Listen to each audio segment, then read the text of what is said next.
All right. Welcome, everyone. This is the School District of Prescott Board of Education regular meeting. We've been in closed session since 6 p.m.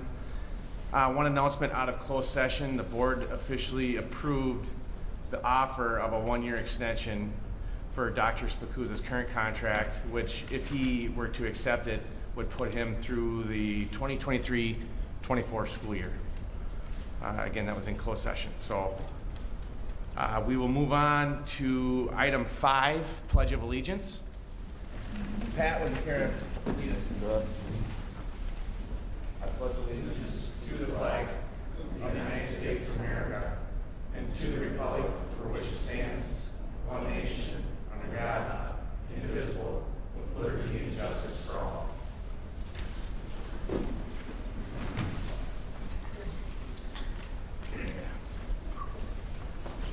We'll move on here to item 6, recognition of visitors.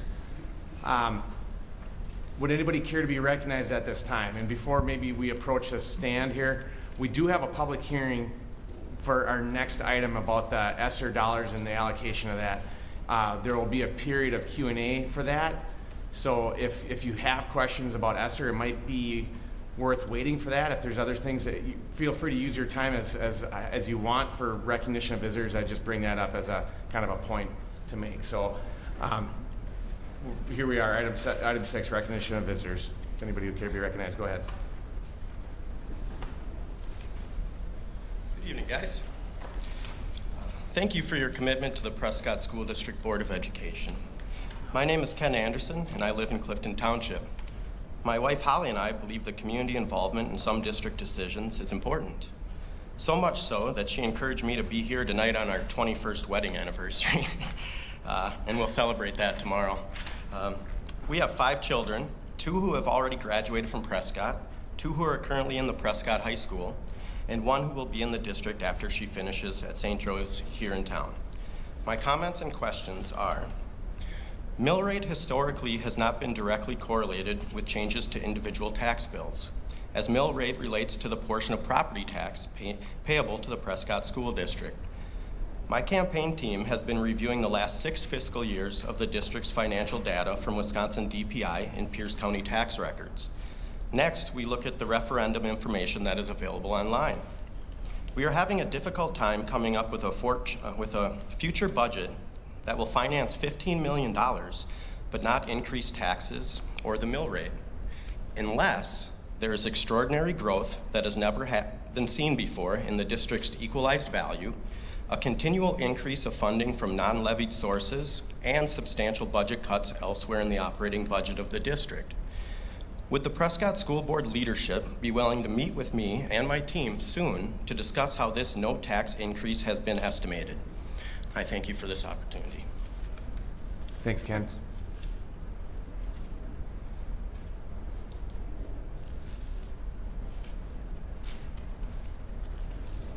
Anybody else care to be recognized? All right, we'll move on. Thank you. Item 7 is a public hearing. So this one is the Prescott School Board will seek public feedback required as part of the ESSER 3 funding. Rick, and I'll turn it over to you. Sure. Is Andrea in the house? Did you receive handouts when you came in? You got it. Perfect. Okay. There are handouts in the back. Casey, did you get Casey? Okay. So, Mr. Igo, can I ask you just to go in the back? There are handouts for the audience so that they can follow along.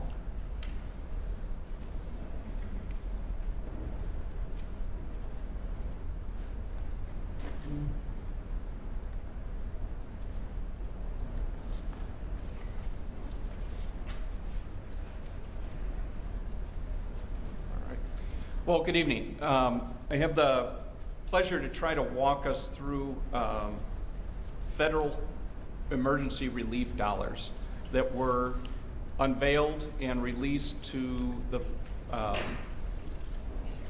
through DPI. We were notified on Groundhog's Day that additional dollars that were rescue dollars, often referred to as ESSER 3, were going to be provided to the Prescott Public Schools. Tonight, myself and Michael Kosmowski, principal of the intermediate school and director of teaching and learning, are going to walk you through two components that we're required to do. Before we get into the meat of the presentation, we just wanted to kind of preset at the end that basically you will have an opportunity to help us identify whether or not the allocations of the funds meet the align well with the priorities that we're trying to address. If you have additional suggestions or input for the board to consider before approval. And so what we're looking at is what other needs or impacts have you seen that weren't addressed or mentioned during the presentation. We are going to be talking specifically about addressing mental health, academic interventions, programming, the programming materials, and also for the professional development that goes in to investing in our staff to carry out those interventions. There is a handout, as I mentioned, that talks, it's a landscaped printout that it states what is allowable under ESSER. You will hear about 3 specific buckets, and anytime you get state or federal dollars, understand that there's always strings and accountability that goes within it. In addition, we'll be asking for input about what type of community assets, either whether or not they're additional individuals, programs, or businesses that we should be trying to leverage or bridge partnerships to make sure that our plan is more effective, and how families can be involved. And then finally, what ideas or priorities do you believe that we might have omitted, and for the board to take that into consideration as they build their budget. There are 2 parts to this public hearing. The first part is that we have to ensure and review the Return to Learn plan, and so I've asked Mr. Kosmowski to address that, and that'll be on the left-hand side. And then after he is done, I'll begin the input with regards to outlining the ESSER funds. Thank you, Dr. Spikuza. So one of the components of the ESSER stakeholder engagement is just reviewing our Return to Learn plans, which were sent out to families in the fall as part of a collaborative process over the summer with our PLC leadership team, the individual buildings, because every building in our district is set up a little bit different, and the things that we can do and can't do. Also with our nursing services, and then what were some of the mandates and recommendations at the time for having a safe entry into school, and then the ability to keep our doors open. On our website, we have also had these posted all year long, our Return to Learn plans, and one of the things we talked about is that as restrictions are lessened, as we go through the pandemic, that these plans will change from time to time. Most recently, over the winter months here, the 10-day quarantine to the 5-day quarantine for family members, and even people that had tested positive, if they're feeling healthy, day 6 they're able to return as long as they wear a face covering for another 5 days after that. So those were some of the things that we talked about in our plans. The other thing is, again, depending on the site and developmental age, is like at the intermediate school, we still have the ability to pod our students. We have the flexibility of additional space, so we have lunch happening both in our what used to be the old band room, and then in our lunchroom cafeteria, and we're able to spread the tables out more, where we don't have that flexibility necessarily up at the high school or at the middle school or even our elementary school, where half of our cafeteria is the gymnasium at the same time. And so moving our schedules around and making the full gym available to our students, to our staff, to be able to spread out during those times. So again, I just wanted to remind the public that our Return to Learn plans are there. Again, the focus this year was keeping all of our doors open all year. Last year we weren't able to do that at our secondary level. Our K-5 was able to do it, but secondary had struggles, and that's kind of just the nature of that population and the amount of cross-contamination that happens as you mix classes from hour to hour versus at the elementary level where you're with one teacher and one cohort of kids the entire time. So again, those reopening plans we've had for the last 2 years presented to the board and approved just before school has started. Ongoing mitigation, again, with the, if we know that there's COVID in a classroom at the elementary level, that room gets a deep cleaning each and every night that we've had COVID in the room. And then again, just hitting those high contact areas, the door handles, the railings, having every classroom available with sanitizer, hand sanitizer, but then also sanitizer spritz for the tables and whatnot as we as we move through things. Last year, one of the things was that we could not share materials between our different cohorts or pods. This year, that's been lifted, and as long as we practice a little bit more hand hygiene and making sure kids are taking advantage of using the hand sanitizer in the classroom. So those are some of the things that we're starting to lessen up on our mitigation plans, just again, as we're able to keep our classrooms open. And then potentially move a class for up to 5 days. We've never had to do the full 5 days, but in the intermediate school, we've had several classrooms that have had an outbreak within the classroom, and then just sending that classroom home for, I think the most was 3 days. We had a class go home over a weekend and give that time for that hopefully to settle down, and it always has. So those are just some of the highlights of our return to learn plans. And again, then also in those plans is again our priority of keeping our kids here, our doors open, and again then addressing some of those learning gaps and things that we were seeing in our data as it's been coming in. Thank you, Michael. Appreciate it. So, the American Rescue Plan, sometimes you'll hear it referred to as ARP. Earlier today I met with Matt Wolf and Chief Michaels. We're looking at some partnerships between the city and the police department and our school system. There's additional dollars that cities and counties are also getting, and so we're looking at different ways that we can kind of pool our resources. Understand that this is a third installment of the emergency dollars that came from the federal government. These dollars were approved by the federal government almost a year ago, so March of 2021. They are one-time dollars that were specified and earmarked to basically help all the things that Michael mentioned, is how we had to either prepare to teach and work and deconstruct and then reconstruct how we do our organization under a pandemic. As we did that, we were notified and knew that we were going to be receiving $316,000. That was the first bucket for ESSER 3.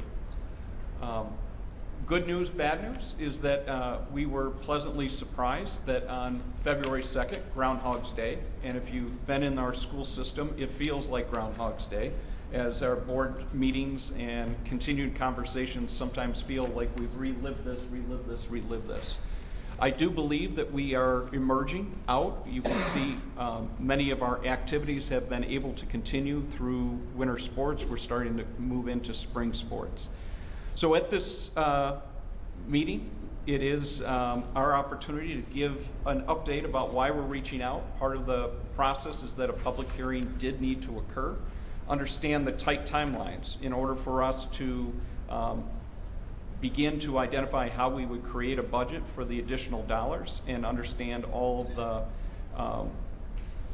restrictions that go with it. Took a lot of time and effort. And I want to thank both the admin team, our teaching staff, our teacher leaders, the PLC teams, and some of the parent groups that we were able to participate in some of the preliminary with the Malone parent group, most recently with Mr. Kosmowski. So the information from DPI has been posted on the DPI website since January 6th, and that posting is available. There were business rules that apply, and basically 20% of those dollars are restricted and must go specifically to what they refer to as evidence-based intervention strategies. To make it simpler throughout the evening, I'm going to refer to evidence-based intervention strategies as EBIS, and basically they are things that were communicated out to families. They have to be research-based, they have to have peer-reviewed, they have to be vetted by both either DPI and the federal government, and they typically are posted on different websites. And so the What Works Clearinghouse, we provided in the edreports.org, important that you say .org, and you can see some of the things that are reviewed.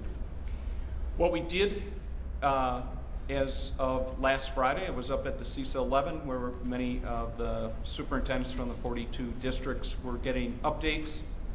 We did learn that our budgets cannot be delayed. They still must be submitted no later than March 11th in order to receive the funds. Second, we do not get these dollars ahead of time. The district must first spend the money and then make claims to be reimbursed. And so that's an important aspect as we try to look at how we manage this and whether or not we're going to spend certain dollars and then be able to receive it back. So you can access that information on the DPI website. It does fall into 2 additional buckets. They have different rules, and I'll make sure that we kind of go through how they play out. It's also important that these dollars, you got to remember, we closed on St. Patrick's Day, March 17th of 2020, and have been dealing with this pandemic since, and the monies do carry through September of 2024. So some of these dollars, we'll talk about what we're trying to do in the immediate, some of the things that we've already covered, and whether or not we would even try to move some of these dollars forward as we build our budgets. Now, it's important to understand that the dollars in the emergency, the purpose was really for schools to be able to reopen in a safe manner. So Michael talked about the return to learn, and in fall of 2020, we didn't know a lot. And we knew that the significant variant that was out there was pretty deadly. We did not have vaccines.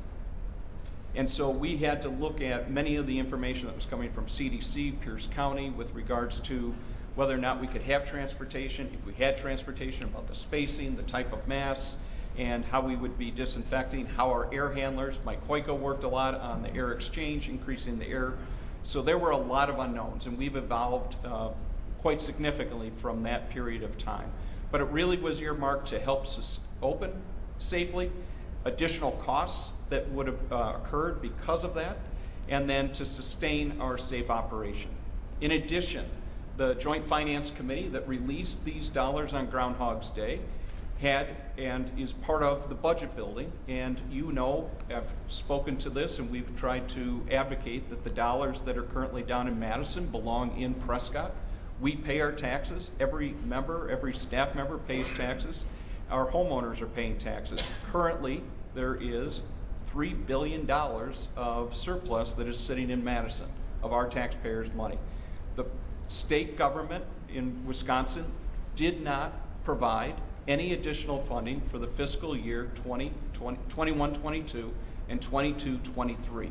That means we were flat funded during a pandemic in an emergency, and the life raft we got only was released in February of this year, and we can't even access it until the budget is submitted and approved, and the federal government still has to sign off on it. So it's a promise. So what we were told is that they should fill in the operational dollars that were not provided by the state. And so a lot of the things that we are going to be talking about tonight is to offset some of the additional costs that Prescott Public Schools has invested in people, additional staff, individuals to cover interventions across our 4 elementary sites, additional supplies to clean our buildings, and also the instructional programs that we put in place, not only this year, but also what we're planning for to mitigate and also enhance the learning of our students. This information comes from Baird. Baird is a financial institution. They are in partnership with us, typically around sale of our bonds, and manage the bonds that we have that are voter approved and also had been used for Act 32. As you know, from 2007 forward, this graph behind me is showing the amount of money that is provided to public schools in funding. There are 2 categories. There's the revenue cap limit. So those are the dollars that are in the formula. They are part of that description that froze how districts were spending money in 1993 and the expenditures.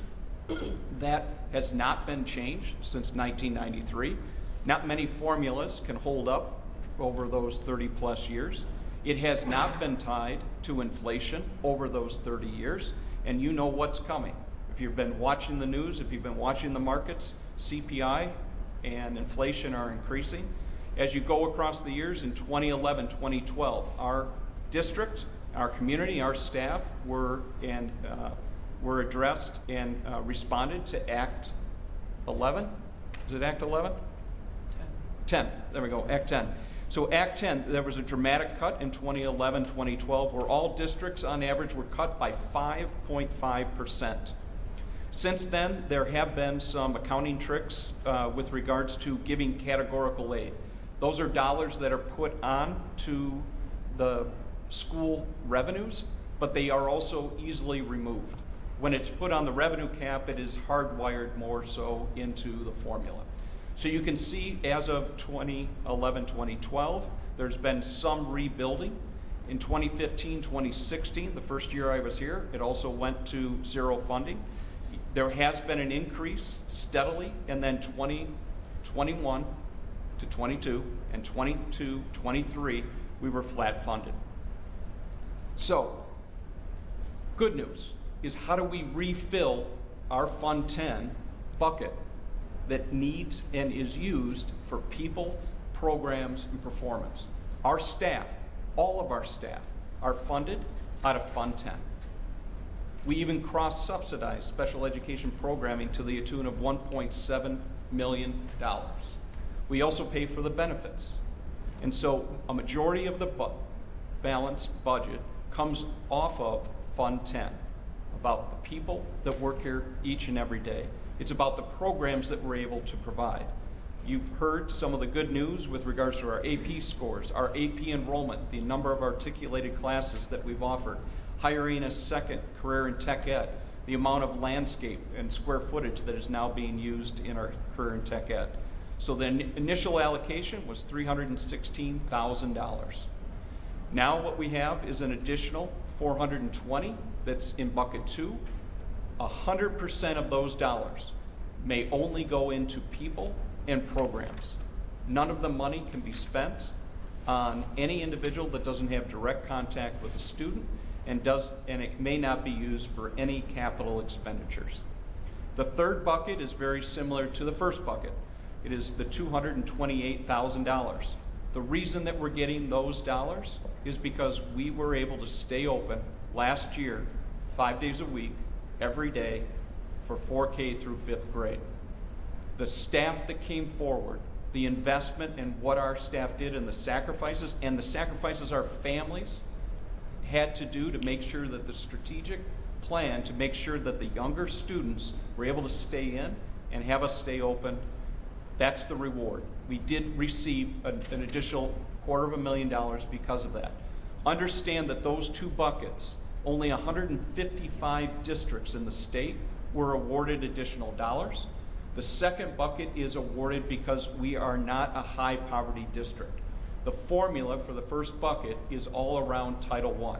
Based on free and reduced lunch as a proxy for poverty, we are not a high poverty district. Therefore, we were underfunded compared to a lot of districts. To try to equalize that, an additional $545 was given to those districts, and that is what took the additional time by the Joint Finance Committee. Initially, they weren't going to provide those dollars. The federal government and Wisconsin legislature had to kind of canvass and caucus, and that was just recently resolved, and that's why it took so long. You mentioned 545. Is that per pupil? Did you mean to say what? $578 per pupil.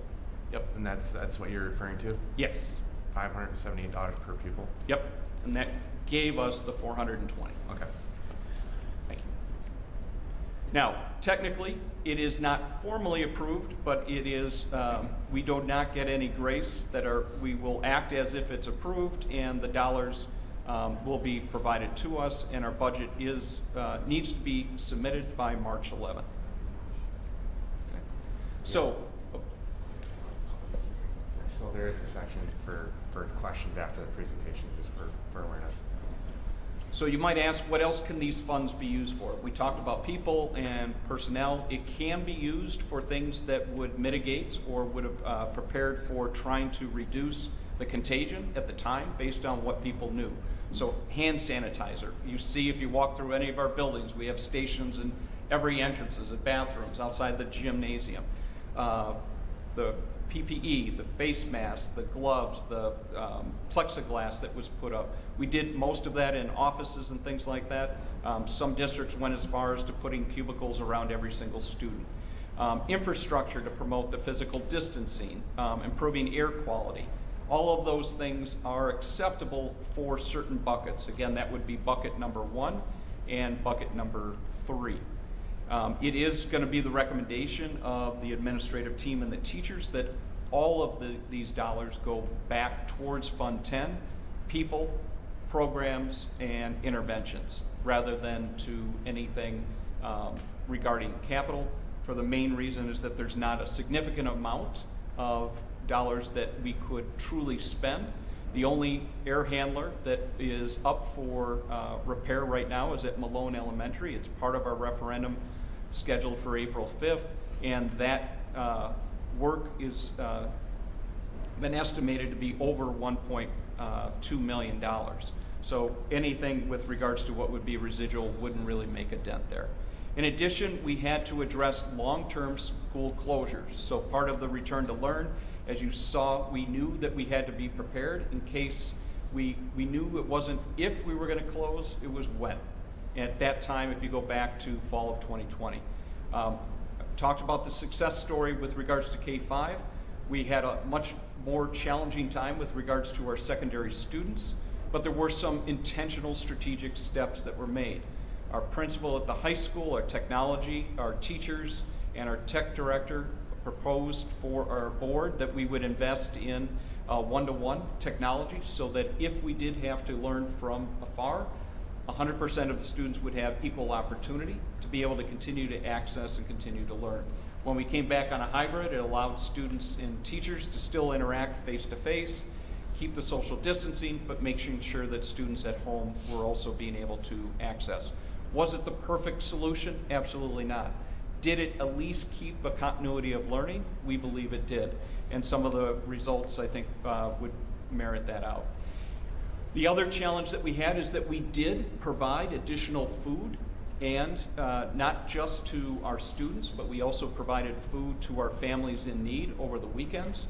We did do multiple packing. Our food service under Tina Stenrus did amazing jobs of rallying the troops. We did provide free meals to anybody 18 and under, but it did hit us. It did end up with losing nearly $50,000, mainly because of the different ways that the food was charged and costs, supply chain, the way that we had to repackage and purchase additional materials for that. So, what are some of the things that you can? This again is a presentation that was given to every school district from the Department of Public Instruction. The first bucket can be earmarked. Remember, 20% must go to EBIS. One more time, evidence-based instruction. Things like summer learning programs, summer enrichment, having extended days, having some type of after-school program. Sometimes the after-school programs that free up teachers' time so that they can collaborate are part of best practice. Extending the school year. We are a group that does provide education for all students, whether or not they're might be struggling with physical impairments, medically fragile, cognitive delays. Based on their individual educational program, extended school year is provided.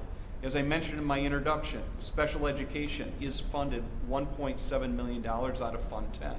So right now, the state and federal government provide the funding that they had promised in 1975 when that program first started. Now we have to make sure that we are addressing not just the academic, but also the whole child. We pride ourselves on the mental health, the physical health, and the social emotional health of our students, and we always have an eye toward that with regards to underrepresented groups.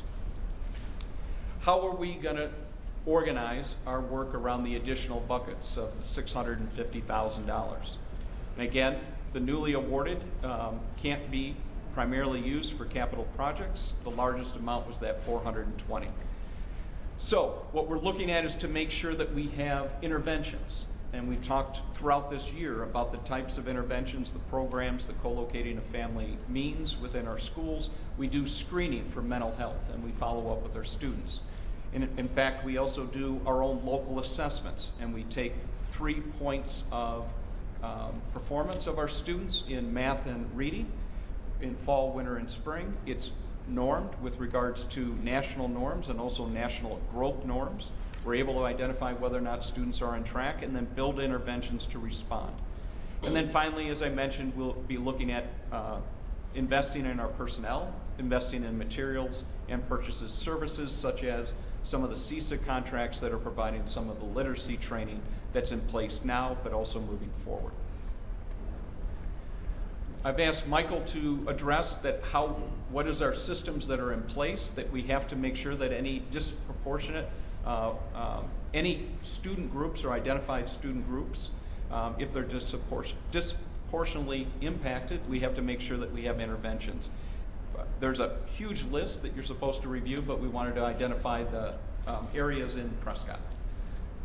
Yeah, so, part of our process every year, in early August, after all the state data has come in, we have a 2-day data dig with our PLC leadership group, where we look at every district's data. We look at the overall percentage of students proficient, but then we also look by different groups and how are those groups compared to each other. So in Prescott, our biggest groups with the disparity between the norm group and the subgroup are those based on economic status. So our free and reduced lunch students traditionally have, and after a year of COVID, the gap is increased between them and the non-free and reduced lunch students. And the same thing for our special education students. Again, a group where compared to their peers are underperforming and not keeping that same level of academic goals or growth. So those, for us, in that 2-day data dig, those are the things that we look at.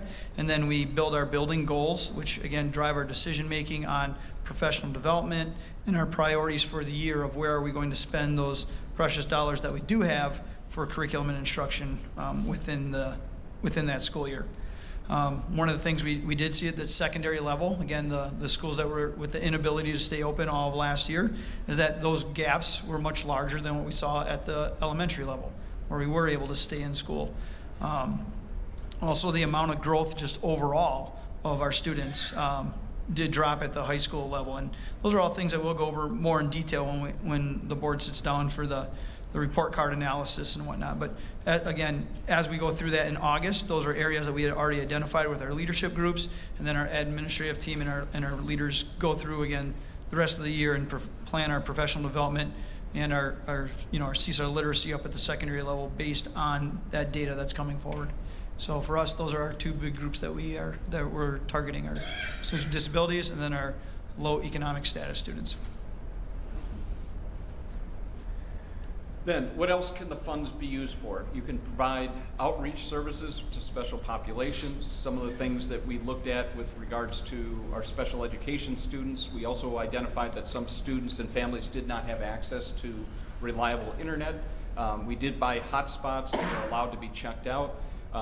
We also had trainings that occurred for our students.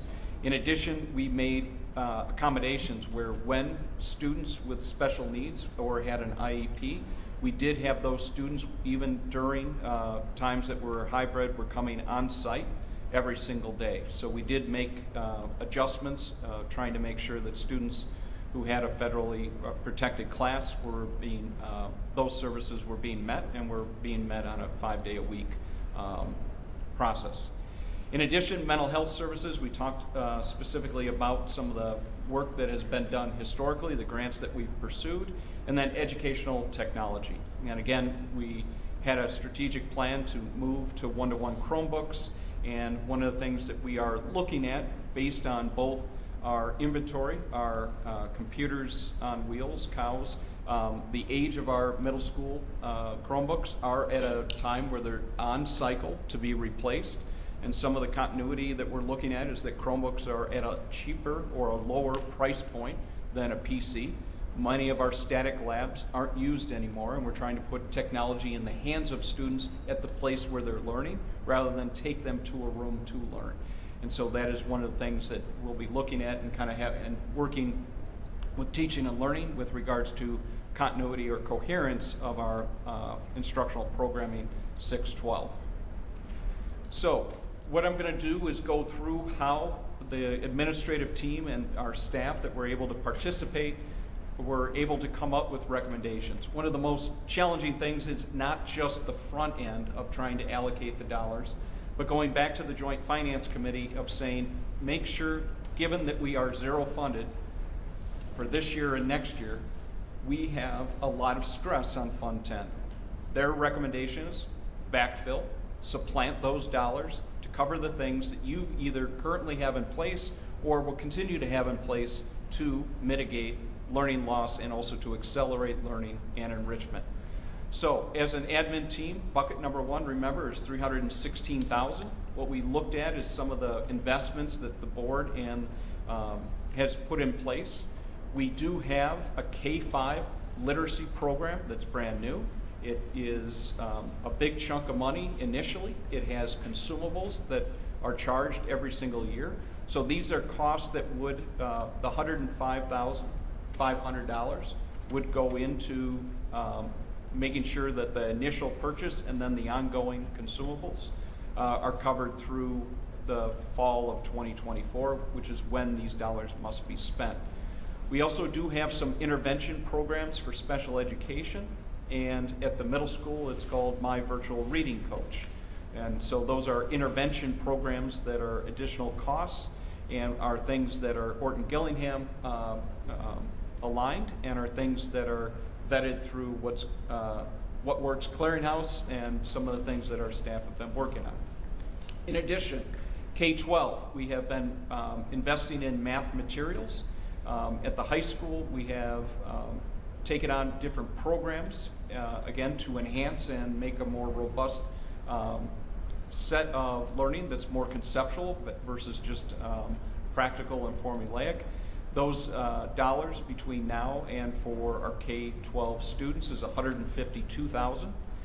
And then we do have a literacy professional development for grades 6 through 12. It has been very successful. My principals have asked at the middle school level and high school level to continue that through CISA. And so that professional development does qualify. If you go back to, it's about the people and the training that they need to make sure that they're providing those interventions accurately. And that's another $10,000. And then finally, what we're going to speak to is the back end is just as important. There's a lot of accounting, and I talked about strings attached, and so for Sue Gertis and the financial department, one, to construct a budget, but then also to book it and make sure that we're able to accurately report. The fewer things that we're monitoring, the fewer errors, the fewer mistakes, the easier it is to move forward. These are all critical core components of making sure that our students are getting a good education, that it's coherent across grades, and is able to meet students at all levels, from the low end to the high end, to accelerate and enrich. There are additional things that are on there as we start to budget and the dollars come in, whether or not we could extend into additional software that we are currently using in our Alternative Learning Center for homebound students or credit makeup. So every year, not 100% of our students are passing their courses. We do have online classes that students can enroll in, and we use those in the summer so that they can still graduate on time. So those are some of the things that we would look at, as well as maybe enhancing or expanding the mental health screeners. And we also have the local fast bridge assessment. We are, and I'm going to talk about trying how we would pair bucket number 1 and bucket number 3. So these are the things, materials that are necessary, and then how do you tie that to the personnel? Bucket number 2 is obviously the largest amount of money. Again, these are the dollars that we were informed of on Groundhog's Day. It does account for the largest portion, and 100% of it has to go into programs or people. None of it can be used for capital. We are proposing that the additional dollars that we spent for Prescott High School on the lease amounts to $120,000. That was $120,000 we weren't initially looking to spend. It is something that has been very helpful, and we see it as part of how we are going to continue to transform the learning that occurs and maintain continuity of learning for other events where students might not be on site. Based on that, we are at the time where our computers, it is the regular cycle. So our technology department has a cycle, not only with software, but also hardware. Our middle school has a lot of equipment that is at the end of its life, and we are going to be repurposing that. It is our recommendation that we put, and we have a bid on a lease for a 3-year where our middle school students would be receiving Chromebooks for 6th, 7th, and 8th grade. What this allows us to do is make sure that everybody in the school, every classroom has a device. and can use and access the digital content. It's timely because it would be a lower expense from investing in some of our computer labs, and also free up some of the space in that building that tends to be a little bit short. As Mr. Igo reminds me that he's 2 rooms short every week. And so we'll try to figure out how that could happen. And then we are looking at allocating $200,000 to cover summer programming. As I mentioned, that is a DPI recommended allocation. We do run summer programming. It is both for enrichment and also for maintaining learning to mitigate any learning loss. If you sum that up, it's 3 big items, and it covers the $420,000. Again, all of that would then help relieve the pressure and rehydrate the Fund 10 bucket, which then goes back into our people, our staff, our salaries, and their benefits. The final bucket is the 228. Again, that was specific to keeping our doors open. What we have started to make adjustments, and that is that we have 4.0 FTE that have been placed in each of our buildings. At Malone, we have added an interventionist to make sure that the students that are struggling in math and literacy are being able to be meet either one-on-one in small groups. That is strategic. It's based on data and exit criteria.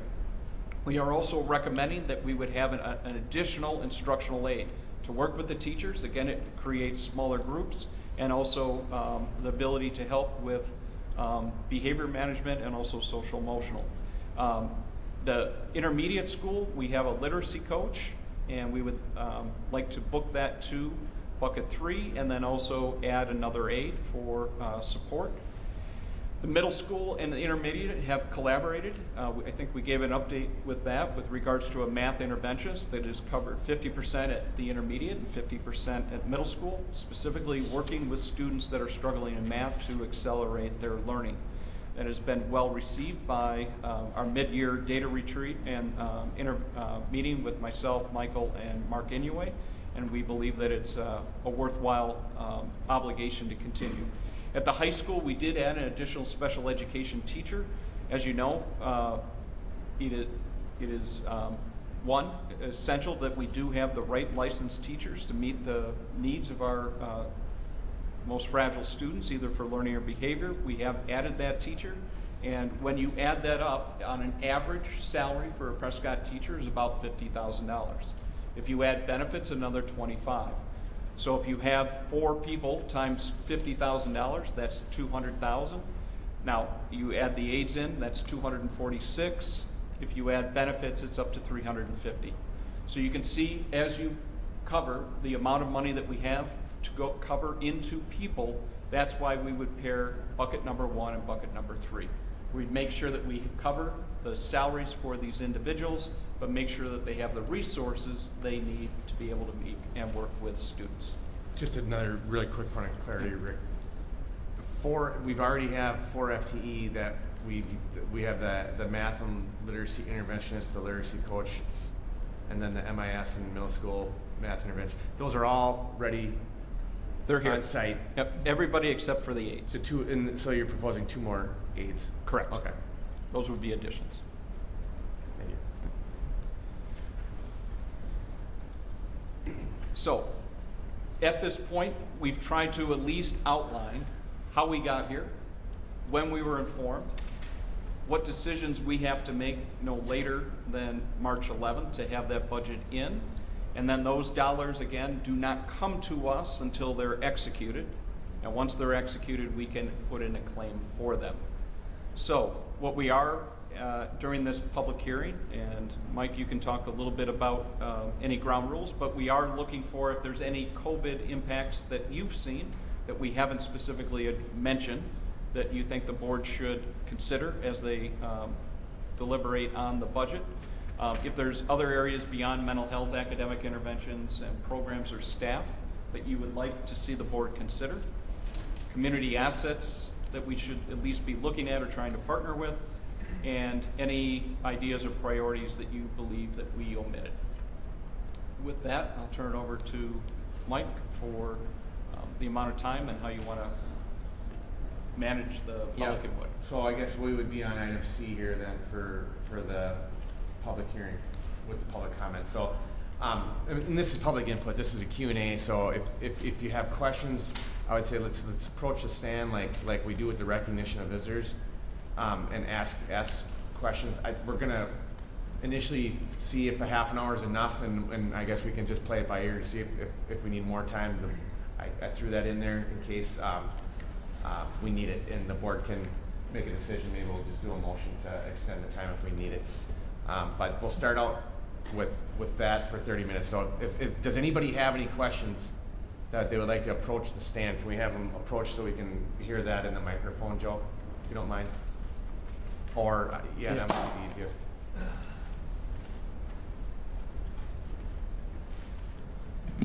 Just for the people online. Can everybody hear me? Yep. All right.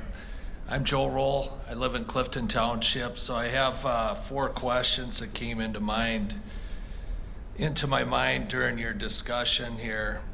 The first question I would have is, how many dollars that we've already spent could qualify for ARPA refund?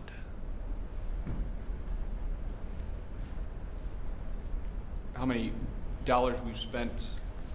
Yeah, in the whole budget? so I understand that you were waiting for a definition from the state. ARPA funds went out to a number of municipalities, and there, in the case of school districts, you didn't receive any yet, but you heard there was some coming. And my question is, you did a lot of things to support the last year. Are any of those expenses chargeable under this? Can they be pulled into your budget, things for the current budget year? Yes, things that are currently in our budget could be booked to this, exactly. Is there an approximate dollar amount that we know? I mean, is it a couple $100,000 of extra expense, or? I'm just curious. If we don't know, that's fine. Yeah, I would hate to just off the cuff, but I would say in general, what we're looking at is if I could just go to bucket 1, right? Many of all these things are our reading curriculum is in-house. We have the materials. However, between now and the next 4 years, there are consumables, and I think they come to anywhere from like $6,000 every year. So that's another. So like the foundations reading, that one I think was like $32,000 per initially. We already made that main purchase, and now it's $6,000 to $8,000 per year of consumables for the K-3 program. Okay. Through 2024, yep. Yeah. And Okay. the same thing we have a Reading A to Z program, and for the next 4 years will be an additional $33,000. So it's one-time money that at least covers some of these big curriculum pieces, but also some of the ongoing costs up through fall of 2024. So it becomes what I would say is it's a 10-pound weight or a 50-pound weight coming off the back of Fund 10 to allow us to kind of invest in people and programs. Okay, thank you. My next question is, the Orton-Gillingham curriculum and the other curriculum tools that we purchased, is this directed to us through this program, or is this curriculum that we may have chose otherwise? Was there a carrot to choose this Orton-Gillingham curriculum? Yeah. I'll let Sarah and Michael speak to that. No, the OG-based curriculum is the foundations. And what's 4 years ago, when Danita Stepan and Sarah Dusick came, one of the things we were looking at was our reading scores, K-5 elementary, and our reading program. And over the last 30 years in education, there's been this push towards balanced literacy, inventive spelling, things like that. And the pendulum is swinging and saying, after 30 years of research, that really isn't helping kids to be better readers. We need direct phonics instruction. We need to teach phonemes and letter names and letter sounds and all those sort of things. So we started that research 3-4 years ago 2020, 2021, we purchased foundations and rolled out to K2. This year, third grade was added to that. There was no, that process started long before COVID, and like you're saying, there was no carrot for us to purchase one particular curriculum piece. And All I right. would say that our teachers, we led them through a big process about that shift into the daily explicit phonics instruction. And in the meantime, we were beefing up the other parts of our reading program too. You'll hear people refer to it as good habits for graders. We took that and we beefed it up. We added more mentor texts. We looked at DOK levels and stuff like that. Teachers said they felt comfortable doing that part. They didn't feel comfortable coming up with ways of teaching daily explicit phonics, which is how we landed on that foundations curriculum. So we kind of have married the two together to create a more, for lack of a better word, balanced curriculum where they're getting daily explicit phonics instruction plus reading instruction on how to do concepts and decoding and stuff like that. If that makes sense. Thank you. Yep. All right, the next question is, what does the normal summer programming that we would do cost compared to the $200,000 that's proposed in the grant? Good question. I do not have that number. I can tell you that what we were looking at is, because summer programming is in June and August, it cuts across 2 fiscal years, which makes it a little bit more challenging. So what we were looking at is, it's a known program that we know, it's a known program that we want to have in place to stop learning loss over the summer. It is something that was unable to run in the summer of 2020.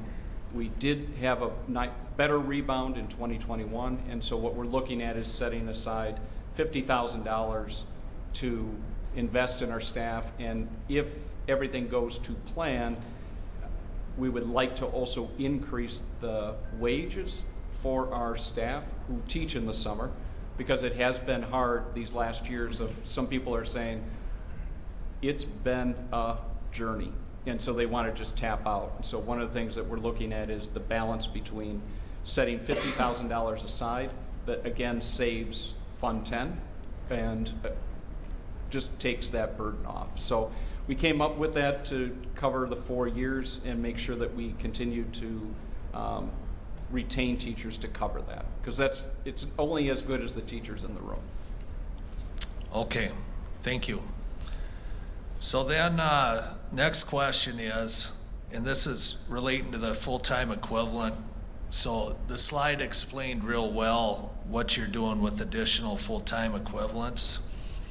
I just had this thought, and this grant won't tie into it well, but you know, I mentioned to Mike before the meeting that as a parent, it disappoints me that we can't have 5 full days of instruction a week. And I really don't like the idea that that's going to happen in the next fiscal school district year as well, or it's being proposed. And the thought I have is, I'll tell you this, as a taxpayer, I would pay more taxes to hire more teachers so that they have enough time during a 5-day week to collaborate and still achieve 5 days of face-to-face instruction the way we were used to it. And you know, this creates a lot of inconveniences for families. Everybody's stepping up to do what they need to support teachers. But understand the pandemic was hard on everybody. And when you have to accommodate a varying schedule like that, it's harder to plan your full-time work equivalents and other things around an early release day. So just give that a little consideration. And then one last question is Fund 10, that's our general fund? Correct. Okay. So the general fund transfer, the money that would come in there through this grant would free up money that we've already budgeted for other things, if it's something we've already spent money on, correct? For this year and then potentially for future years. Correct. What would we do with some of that? I mean, would it go towards maintenance, or have we looked at any of those options, or would we prioritize it towards teacher pay? Probably all of the above. We would be coming back to the board. If this is the way that they go, then we would be coming back with, now what's the next step? Because there's so many different random paths that'll happen. If this is the budget that's accepted, then I'll work with our finance department. We'll start to identify the cost savings within this year. First proposal would be, basically it's on this slide. We know that many of our hourly staff stepped up. They engaged and did extra work, and we know that we had a lot of people like it's happening this year where principals are in the classroom subbing.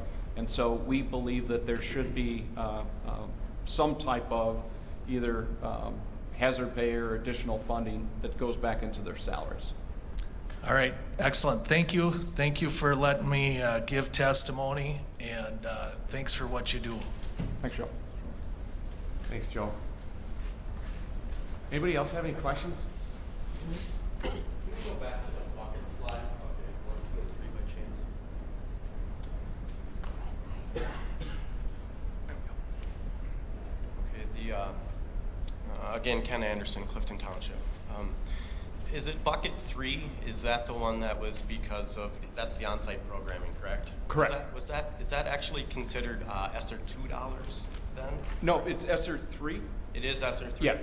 Okay, is that, bucket 2, is that has to be used for, in bucket 2, that has to be used for people and programs? Is that true? Yes, so on that landscape one, 100% of it has to be what they call evidence-based instructional strategies. Okay, isn't that the one that we were looking to pay for the lease of the Chromebooks with?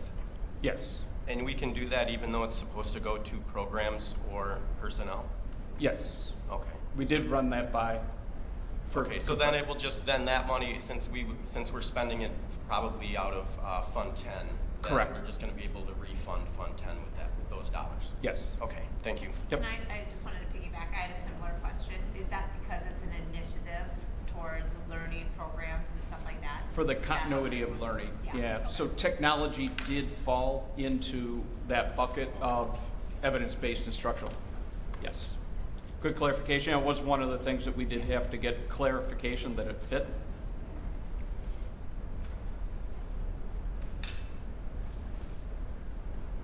Anybody else?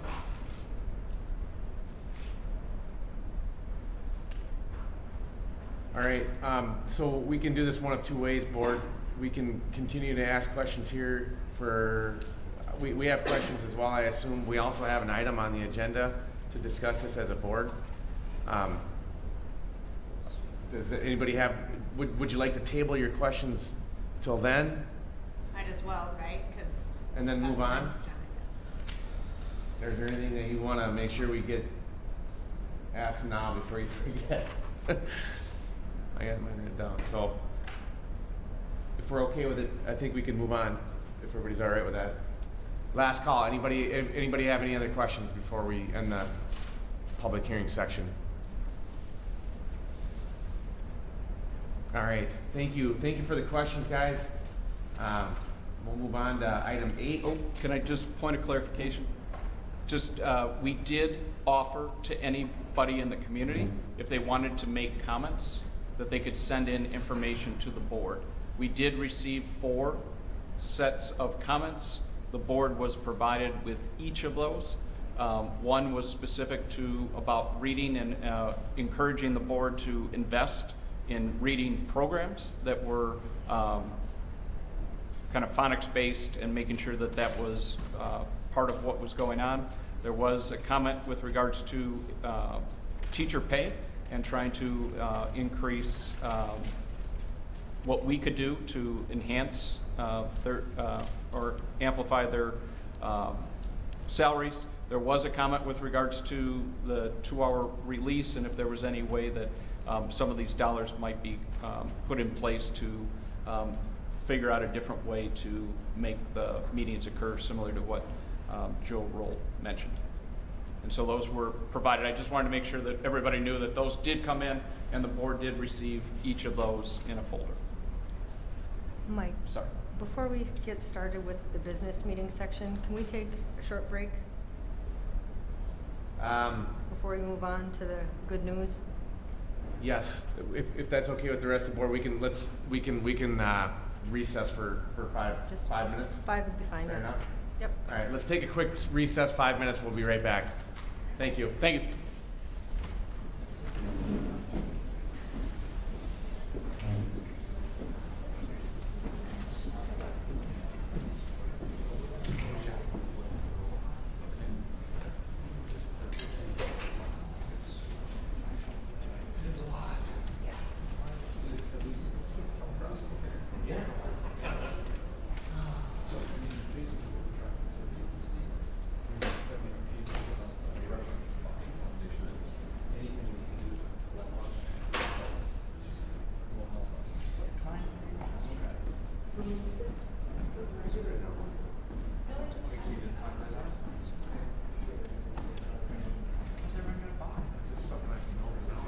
Yeah, no.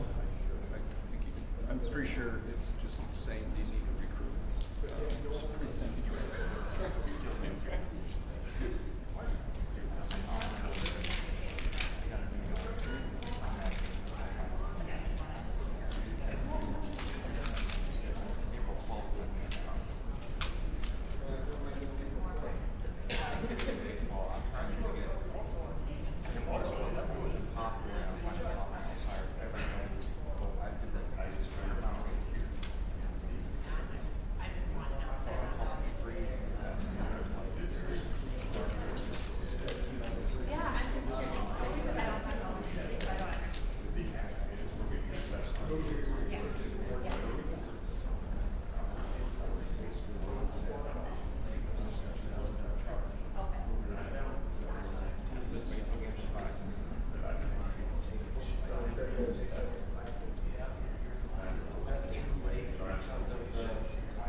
I just always.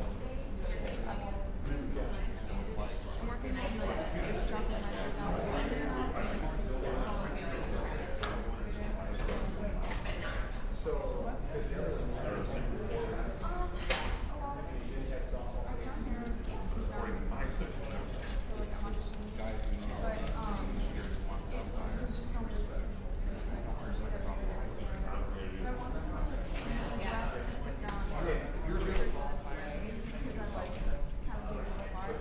I was looking at Iowa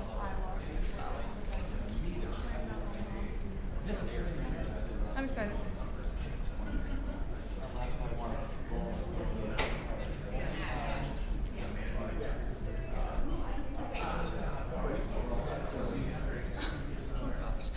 Yeah, my uncle went to college for like 7 years. He was like, I don't know what it means. It's great. And I'm like, the first time.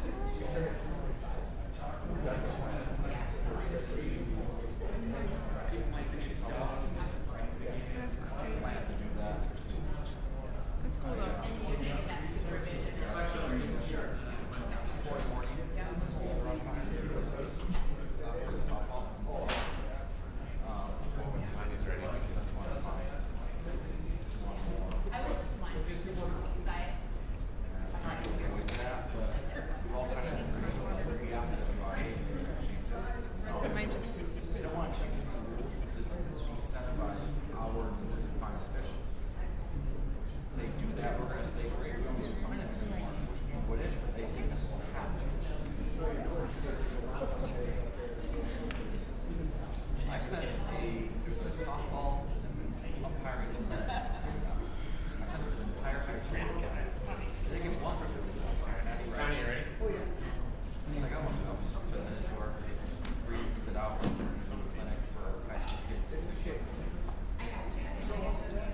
need like one of those chimes. It was just water. You know, Mandy got one of those.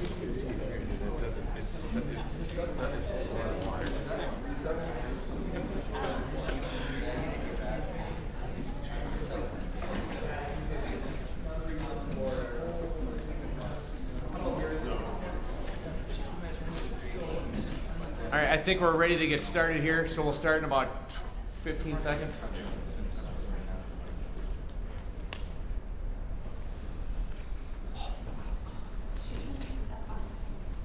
No. All right, thanks everyone. We will move on. We're going to move on to item 8, and it's good news around the district. Yes, we're going to have our administrative team come up, but we're going to start with our student rep. Yep. And Shay, want to take it away? Yeah. All right. The student council right now, we just had our Snowfest last week. We had like Nick's Olympics, which is just a bunch of events for high schoolers. That was pretty fun for everyone. And we actually had our new school spirit club take over like dress-up days, weekday activities, which was really cool. Student council is also meeting on Friday morning to approve our letter to the 26 districts that still have Indian mascots and logos in Wisconsin. We have a copy sent to you guys. We're changing some like verbiage and stuff still in the works of that, getting it edited. But we're hoping to get that approved Friday morning and send that out soon. And then are any of you guys talking about the choir concert? Great. Oh, are you? Are you going to talk about it? Okay.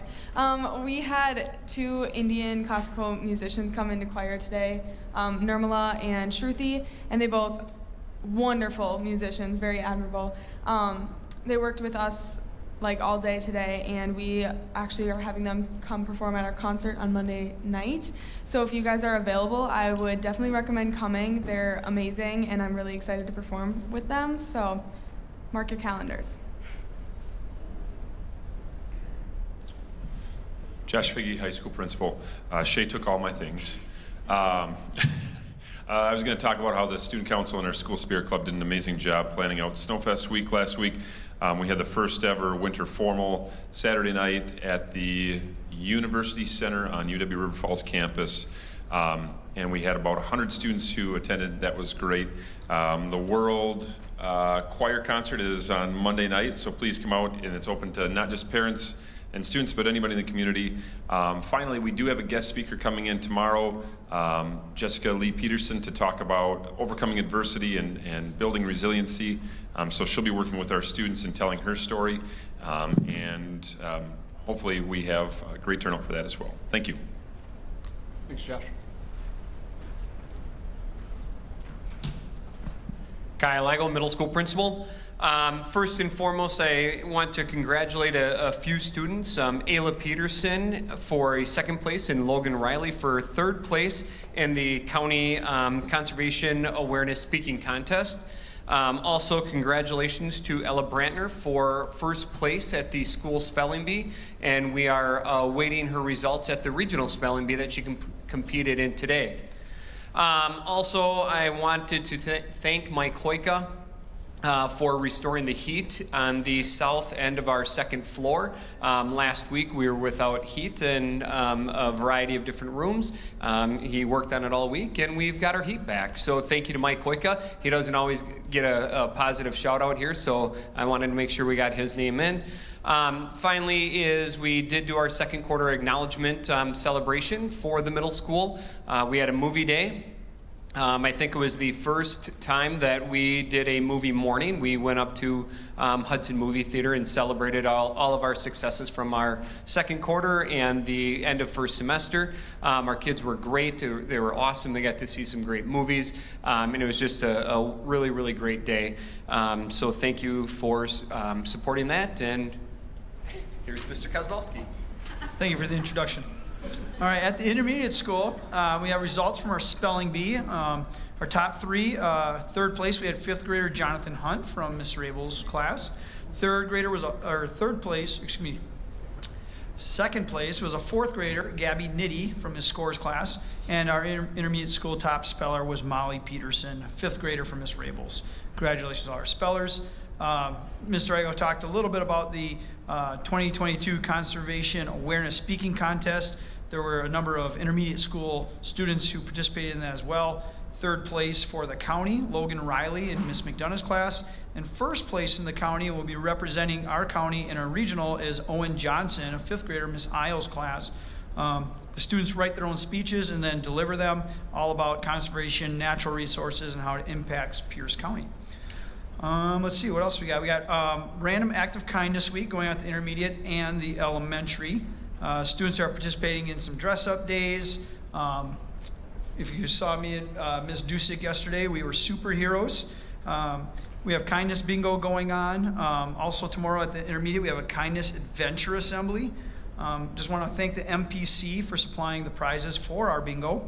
I also want to thank the MPC for awarding our custodial department a $250 grant to purchase some hand tools, including some new socket sets and drill bits. And that's what's happening at the intermediate school. Mr. Kozmowski, I wasn't able to be in your buildings yesterday. What superhero were you dressed as? I was dressed as Spider-Man, and my outfit had a hood that came over the top with like the eyes that I could see through.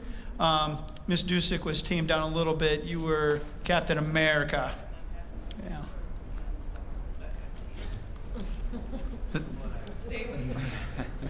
Tomorrow is Crazy Hair Day or Crazy Dress Up Day if you'd like to come down and participate. I think Steve should pass on that one. Your hair would be unhinged. All right, Sarah Dusick, Malone Elementary principal. Easy for you to say. He stole my Random Acts of Kindness Week, but I want to thank Larissa Dreyer for putting that together for our staff and students. They've had a lot of fun with the dress-ups this week and doing the Random Acts of Kindness bingo. The fun pictures up above on the screen are from our 100th day of school, which was last week. Students always enjoy doing that. They dress up as 100-year-old people, and then they use a fun little app to make their faces look like 100 years old. So we just are super excited that once again we made it to 100 days while we were in school, and it's just always fun to celebrate that. And just right now, we have our 4K and kindergarten registrations happening right now. We had our first collection night for 4K registration, and the kindergarten registrations were sent home with 4K students yesterday and also mailed out to people in the community yesterday too. So Susie Linder and Julie Backus are busy receiving those and getting those entered into the system. Thank you, Captain America.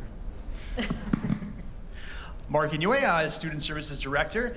Couple quick things. Last week we celebrated School Counselor Week, so just wanted to do a shout out to Abby Schultz, Jeremy Kurg, Vanessa Mayone, and Larissa Dreyer for all their amazing work for students and their dedication for just promoting the overall well-being and health of our kids. So a really big shout out to them. Last week was also our 7th grade mental health screening. They also did a great job kind of supporting students through that. So a big shout out to the middle school for being very flexible, getting kids called down to the library throughout the morning. And thank you to Family Means for supporting us with mental health counselors on those days as well. Finally, this is a little bit of a tease, but later this evening, I hope that you will be approving a district nurse. I'm very excited that we have that on the docket. Thanks a ton to Mel Charette for all of her work doing essentially double duty for the last about 2 or 3 months, as well as some of our subs and our front office staff who have had to deal with a lot more of the little things throughout the district. So I'm very excited about that. But again, huge shout out to Mel for all of her work over the past 2-3 months. Thanks, Mark.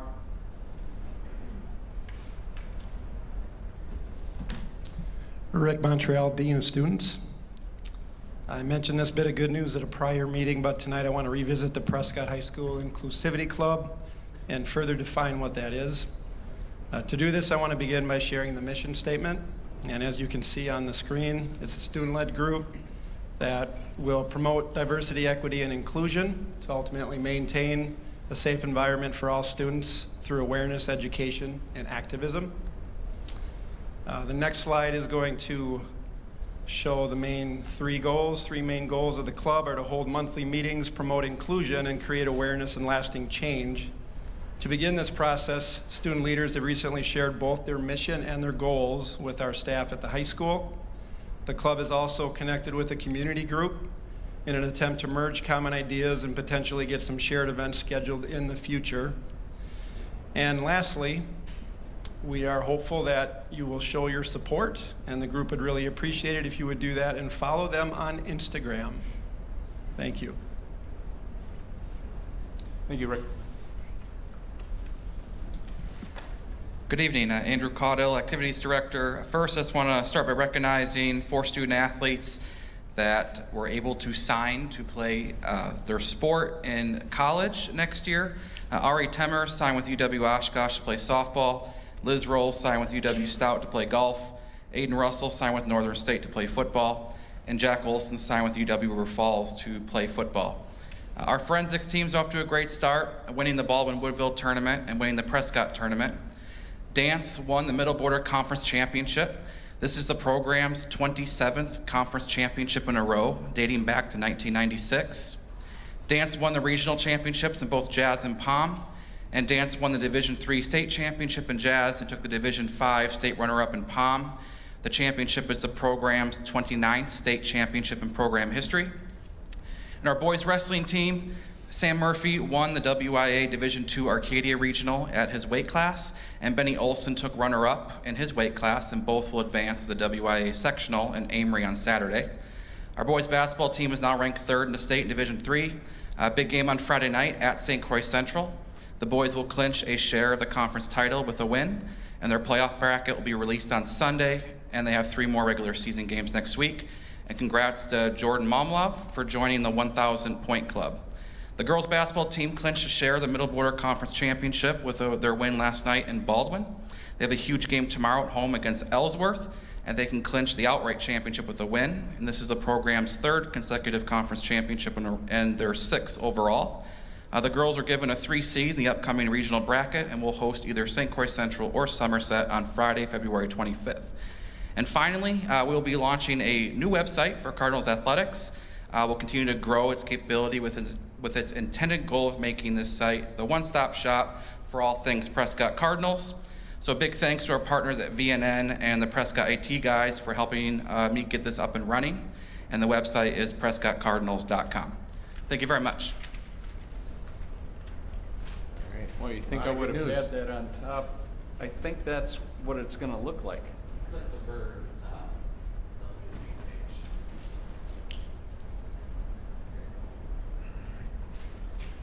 So how do you outdo any of the things that were just presented? That's why it's such a great place to work. Really appreciate the introduction and the trust in the board to extend the additional year for me, and appreciative of all the hard work that goes in from the administrative team and all of the staff throughout this district. There are many great things still to come, and I'll end it there. All right. Thank you, Rick. Move on to school business, number 9. First item is the consent agenda. In the consent, we have the January 12, 2022 board minutes. We have board checks, and we have non-licensed personnel retirement, resignation, employment, and change of non-licensed staff. Is there anything in the consent that the board would like to have removed for discussion? If not, I will adopt the consent agenda. Are there any objections? All right, the consent agenda is adopted. Thank you. Move on to item B, new hires. Yes. So Mark Inouye talked about that we are extending a contract to Jessica Stute as our district lead nurse and district RN. She is a familiar face. She served the first part of the fall all the way into January of last year and has been subbing throughout some of the months helping out with Mel. We're very pleased to have had her apply, and it was a very competitive group, and we're putting her forward for your approval. Board questions, comments? Just curious about her background before doing work. Mark, you want to speak to that? Can I just sit back to the mirror or no? Thank you if you're at home that way. We got a larger audience than just that. This is nationwide. All right, for all the people at home, she has an extensive background. She was an agency nurse when she worked for us in the fall, which kind of means she just kind of floated around and worked for a number of different hospitals on contract work. She's been working the past, I think, 3-4 months in kind of a neonatal unit at a hospital, and just kind of felt like this was a good change for her as far as kind of a change in kind of life circumstance. So we're really, really excited to have her. Thanks, Mark. Yep. Any other questions, comments? If we can take a motion. I'll move to accept Jessica Stu, RN, as lead nurse for Prescott. I'll second. We have a motion and a second. All in favor? Aye. Opposed? That one carries. Next one. We have another new hire, Maria Damiana. I hope I said that right, Maria. I apologize if I butchered it. She is going to be the District Office Executive Administrative Assistant, serving as a liaison between the school board and the superintendent. Questions or comments from the board? Anyone? Maybe make sure you can pronounce her Yeah, I name. know. I have to have her call me. But just to let you know, we had over 98 applicants, 3 through weekend. We had many days of interviews. We had 3 really top-notch finalists. It was really hard to make the final decision, but I do believe that Maria is going to be a good fit, has a nice kind of breadth and wisdom about her, and I think it'll be really a positive add to our district office. Thanks, Rick. We can entertain a motion here. I'll move to accept Maria D. to serve as a district office executive assistant and liaison with the school board. I'll second. Clearly need to get some phonics in here. We have a motion and a second. All in favor? Aye. Opposed? That one carries. Next is retirements. Yes, we did receive retirement from Vicki Schmidt. Just to let you know, Vicki has been working within the Prescott Public Schools for 25 years. It was her silver anniversary. She is going to continue through the end of the year. She's served 32 years in public education, and she is looking forward to being a grandma. Thanks. All right. Questions, comments, Mark? Just congratulations and thank you for your service, 25 years here, 32 years total. Pretty impressive. Mike, I had a question. When is our deadline for submitting retirements to the district? For teachers, it is the first week of February, and Okay. for others, it is April. Okay, so she would be the only retiree in our district, basically. Okay. That we know of at Teacher-wise. this. Yeah. Okay. Yep. Good question. All right. I'll move to accept the retirement announcement of Vicki Schmidt at the end of this 2021-2022 school year. I'll second. We have a motion and a second. All in favor? Aye. Opposed? That carries. And item 4, resignations. None at this time. Not at this time. Okay, move on to item C, the acceptance of gift to Prescott School District from Afton Apple. Yeah, so I'm going to ask Sarah Dusick, principal of Malone, to invite our 2 guests down to the podium. They are familiar faces. So every year in August, like clockwork, Sarah Parkos from Afton Apple contacts me about partnering with us to do a fundraiser with Afton Apple in the fall.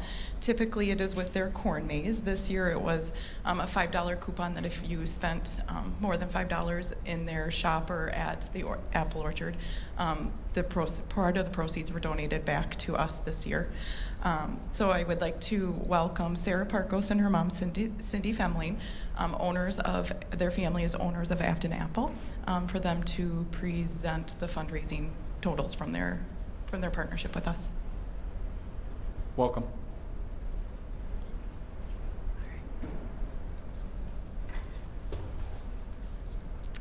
Hi. I'm Sarah with Afton Apple Orchard. I'm here along with my mom, Cindy. Thank you again for inviting us to the school board meeting to present our donation. As a small business, we see the value of helping others and the importance of community support. We never take for granted that we are where we are today because of our loyal customers that choose to support local and continue to grow with us. We know that everyone can make a difference, and we take as many opportunities as we can to give back to our community. We have held public safety weekends, donated to local food shelves, gotten involved with school fundraisers, and granted scholarships. We have some amazing kids in our community, and we know that investing in our students is fundamental for our future. We've had the privilege of working with some remarkable students from the community, and we are looking forward to awarding our second annual scholarship this spring for a college-bound student from Prescott. For the past 4 years, we have donated $3 from each adult corn maze admission ticket to fund certain areas of need within Malone schools. Flexible seating was the most recent. This past fall, the Malone principals asked if we would be willing to help fundraise new playground equipment at the elementary school. If you've visited our farm in the fall, you know how important it is to us to have a great play area for kids. We thought being a part of updating playground equipment was a great reason to kick off yet another fundraiser. We made it through the craziness of 2020, but 2021 presented some new challenges. Like so many businesses throughout the country, our small family farm was not exempt from facing short staffing issues. We got through strawberry season with a great team, but we always need extra help in the fall to pull off all of our fall festivities. In order to staff our fall activities, including sunflower festivals, hay rides, concessions, retail customer service, tour guides, greeters, harvesting crew, corn maze crew, and so much more, we need about 50 to 60 additional seasonal employees. We do have the most amazing seasonal crew, but we have grown in different areas and needed all of them, all the time, in order to be able to pull off a great memorable experience for our visitors. Although almost every staff member offered to pitch in wherever needed, we couldn't possibly ask for any more of our current staff to fill even more positions. Therefore, we had to change how we do things in the fall. We had a great theme for our 2021 corn maze. The maze had been cut, yard games were placed, signage was set up, and we were ready to let our guests get lost in all things amazing. But for the first time in our 33-year farm history, we were unable to meet our minimum staffing needs and decided to put off opening the maze for the 2021 season. The usual way we've been running the fundraiser became an issue as we ran into the problem in the fall. We still wanted to be a part of updating the playground equipment and had to figure out how we could do just that. Therefore, we gave the schools about 500 gift certificates to be given to each student and staff member in 4K through 5th grade. The $5 gift certificate could be used anywhere at our farm. Anything spent beyond the $5 gift certificate, 20% of their total purchase will be a donation going directly to the playground fundraiser. The fundraiser went well, but not nearly as well as the corn maze fundraisers we've held in the past. We really wanted to support the community and wanted to do a little more. Last year, we matched our donation to help support students outside of the classroom through the Angel Fund. We were glad to learn that the Angel Fund is still going strong and didn't need more support in that area this year. We are fortunate to have as many loyal customers as we have, stop out year after year, and never take for granted that they choose to come to our farm. They are truly what keeps us motivated to persevere through such tough times. Knowing that we can make an impact on our community by working hard and providing a place to enjoy is something we treasure. Therefore, we decided to round up our donation for updating the playground equipment. With the generous support of our loyal customers and wonderful employees, we are honored to donate a check in the amount of $10,000 to upgrading equipment.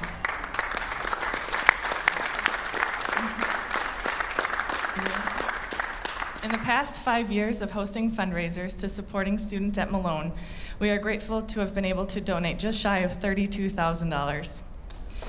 From the bottom of our hearts, thank you for choosing to support local. Thank you, Sarah. Sarah, thank you. Thank you. Cindy, Thank you. thank you. You have to come up, Cindy.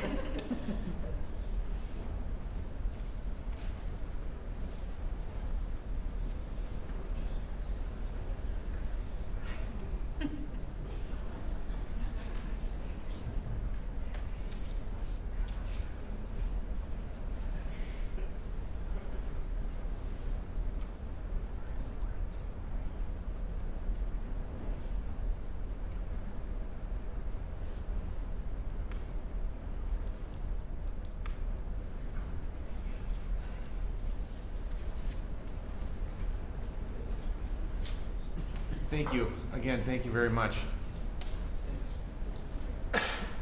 All right, board, prepared to make a motion here? Or is there any comments or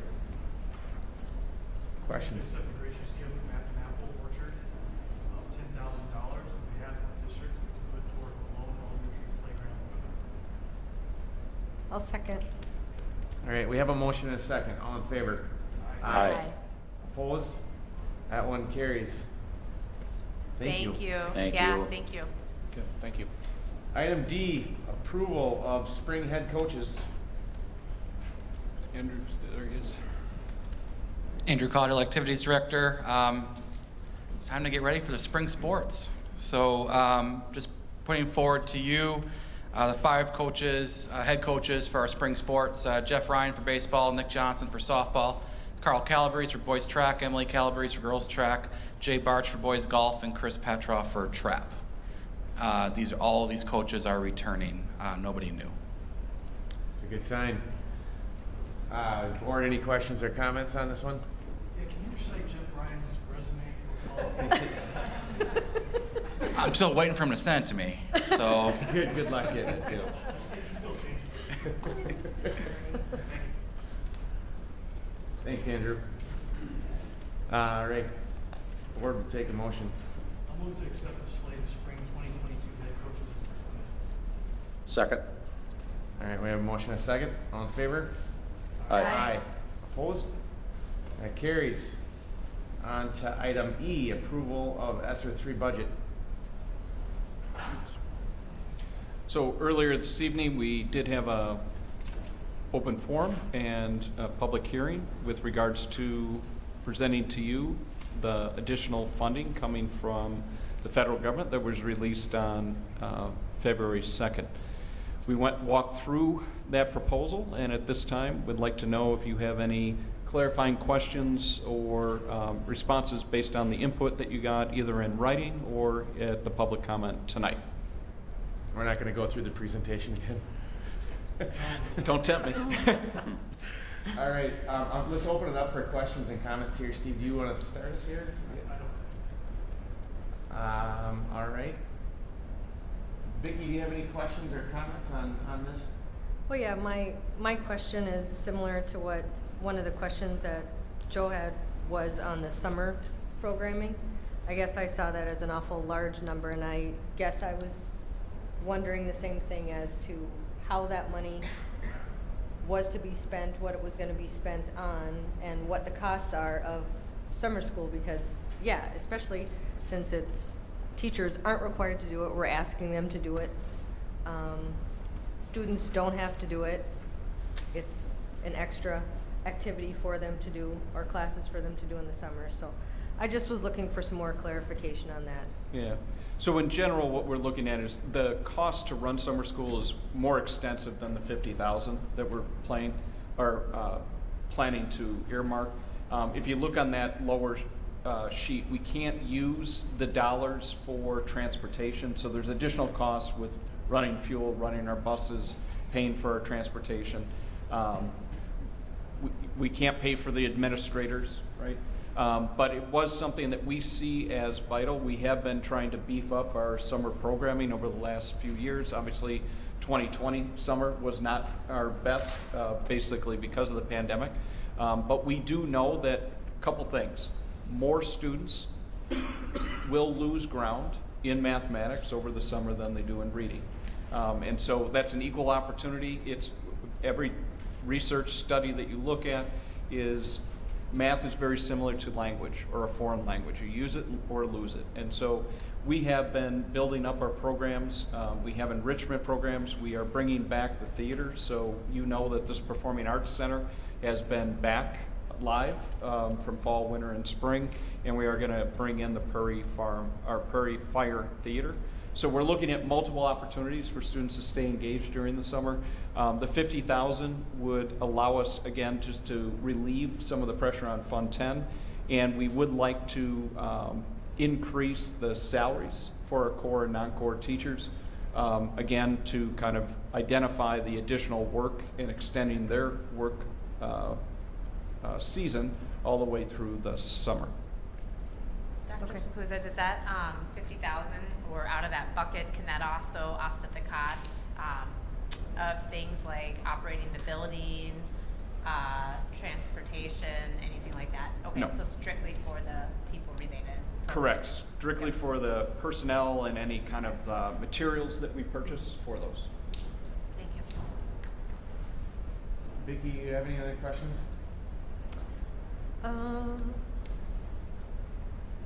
No, I think that was one of the main questions I had on the numbers that we were, or dollar amounts that we were given. All right. Shay, did you have some questions on this great topic? I guess I'm just curious. I don't really understand all of this, I guess, but this money is like being given to us. It's nothing that, as long as we meet these requirements, it's okay. That's kind of what I'm getting. We don't have to pay it back. And Yeah. It's part of the relief dollars. Yes, that makes sense. And then just that I think the one-to-one Chromebooks are great and would be great to implement at the middle school. And teacher bonuses are always great because I know my teachers are amazing. So that's all. Trying to get a good grade. And your principals, right? Yeah. Tanya, did you have any questions or comments here? Well, I did on slide 14, Michael, you had spoken to this one, and I just wanted to ask a little bit more about it. And this is the one, it's slide 14. It talks about Prescott-specific areas that were disproportionately impacted by student groups. We specifically spoke about children with disabilities, low-income families, but we didn't address that third one in either this slide or the next slide, which is major racial and ethnic groups that were also disproportionately impacted due to the pandemic. Is there any plans or how are we addressing that? Yeah. When we do our data, we go beyond we go down to the individual student level. The reason why I didn't really address that is because I believe our last demographic poll was 94% of students in Prescott are white. So to look at any one group, we don't hit that threshold of having more than 20 students in any one particular group, and therefore, can you really make data-informed decisions based on a group size less than 20 or an N size of 20? And the answer is no. But again, it's not like that we don't look at those particular kiddos. Typically, the kids are in more than one group. So that's why I didn't necessarily address it. But yes, we do look at those groups, and yes, we do have some of our groups, and some of our groups are scoring better than average. But we do have ones that are lower than average.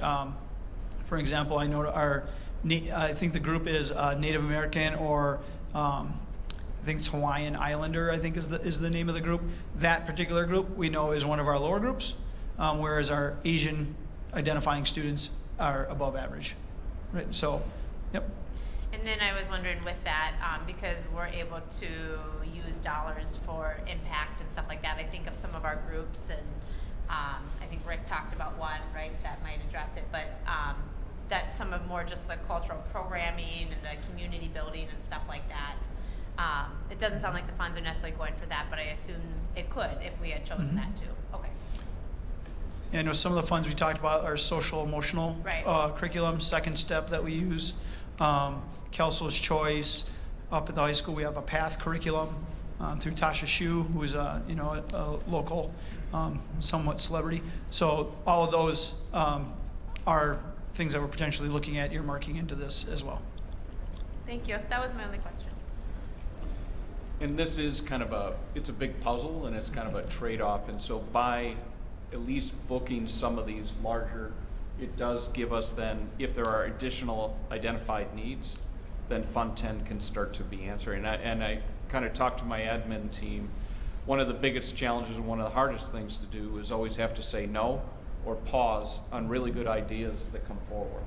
And I think that this gives us the opportunity to maybe take the foot off the brake or take the foot off always having to say no.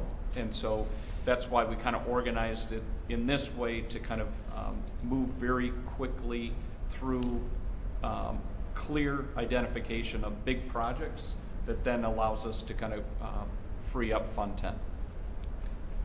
Thank you. Pat? Yeah, a couple questions. Rick, can you go to slide 19? So slide 19, these are recommendations, but then we said increased FTEs by 4. Okay. right? So have we increased FTEs by 4, or are we making a recommendation to increase by 4? Good clarification. So these positions we did put in place at different times throughout the year. Let's see, the first 3 we did secure in the fall. The most recent on the special education was a more recent mid-fall decision based on some needs that they came forward. So they are in place. They are in addition, and it was more about kind of what we saw based on the day-to-day and needs that we are identifying that we could not meet just in the general classroom. Sure. So maybe a follow-up question to that. So we've added 4 FTE. Have we found that we need to add additional FTE for interventionists in reading or math? And what might future years look like? Yeah. I'll start with too soon to tell, because one of the things, we really do try to use data to drive our decisions. We are going to be evaluating based on our data that we do fall, winter, and spring to be able to identify the students that we put in these interventions. How are they performing? And do they make, basically, we always talk about taking kids where they are. Doesn't matter where they're high, middle, or low, but it's about growth. And so the measure that we use, FastBridge, does have norms, and we can identify whether or not, if you're a low-performing student, just making average growth is never going to close the gap. So what I would just say, we don't have enough information to say if we need more, but that's kind of the work that we'll be doing at the end of the year. Sure, makes sense. And then maybe if we go to slide 17, I think these were recommendations on where we're going to spend dollars. And is this the right one? I can't see the number. Oh, I'm sorry. Give me the topic. Like this. Bucket 1. Bucket 1. Perfect. Yep, there you go. Okay. So these are recommendations where we spend dollars, and I shouldn't assume. I would hate to spend dollars on. No, I know we've already talked about some of the literacy programs, and I understand that. I would hate to spend dollars on materials or consumables prior to understanding that data and understanding if additional FTEs are needed.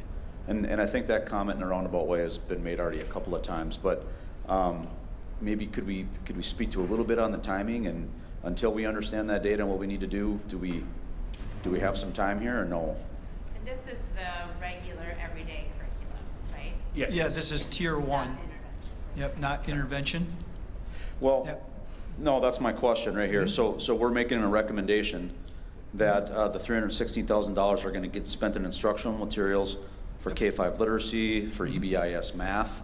So are these regular curriculum investments that we are making? Yes. Okay. Yep. And I guess that's my question is not that regular curriculum is not important, but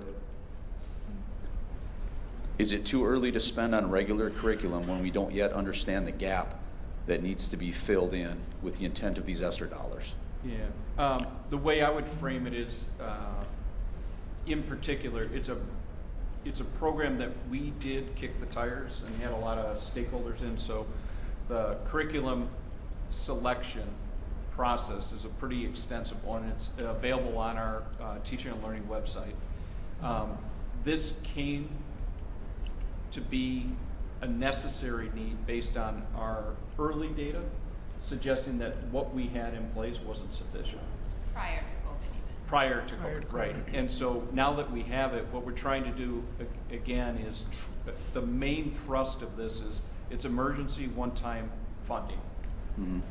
We're looking to say we have 2 years where we didn't get additional money from the state. We're going to fill that with dollars so that the hope is that our funding from the state kicks in so that we can have continuity of these. Because once this spigot does turn off, right? Mm-hmm. So these dollars, the emergency dollars are gone.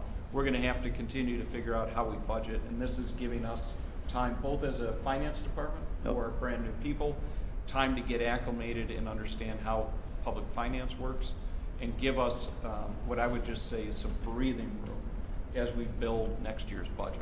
And I completely understand that, and the value of these curriculum, is not lost on me. Again, though, I'm gonna ask, if we don't know the gap that needs to be filled, how do we potentially account for that cost risk, right?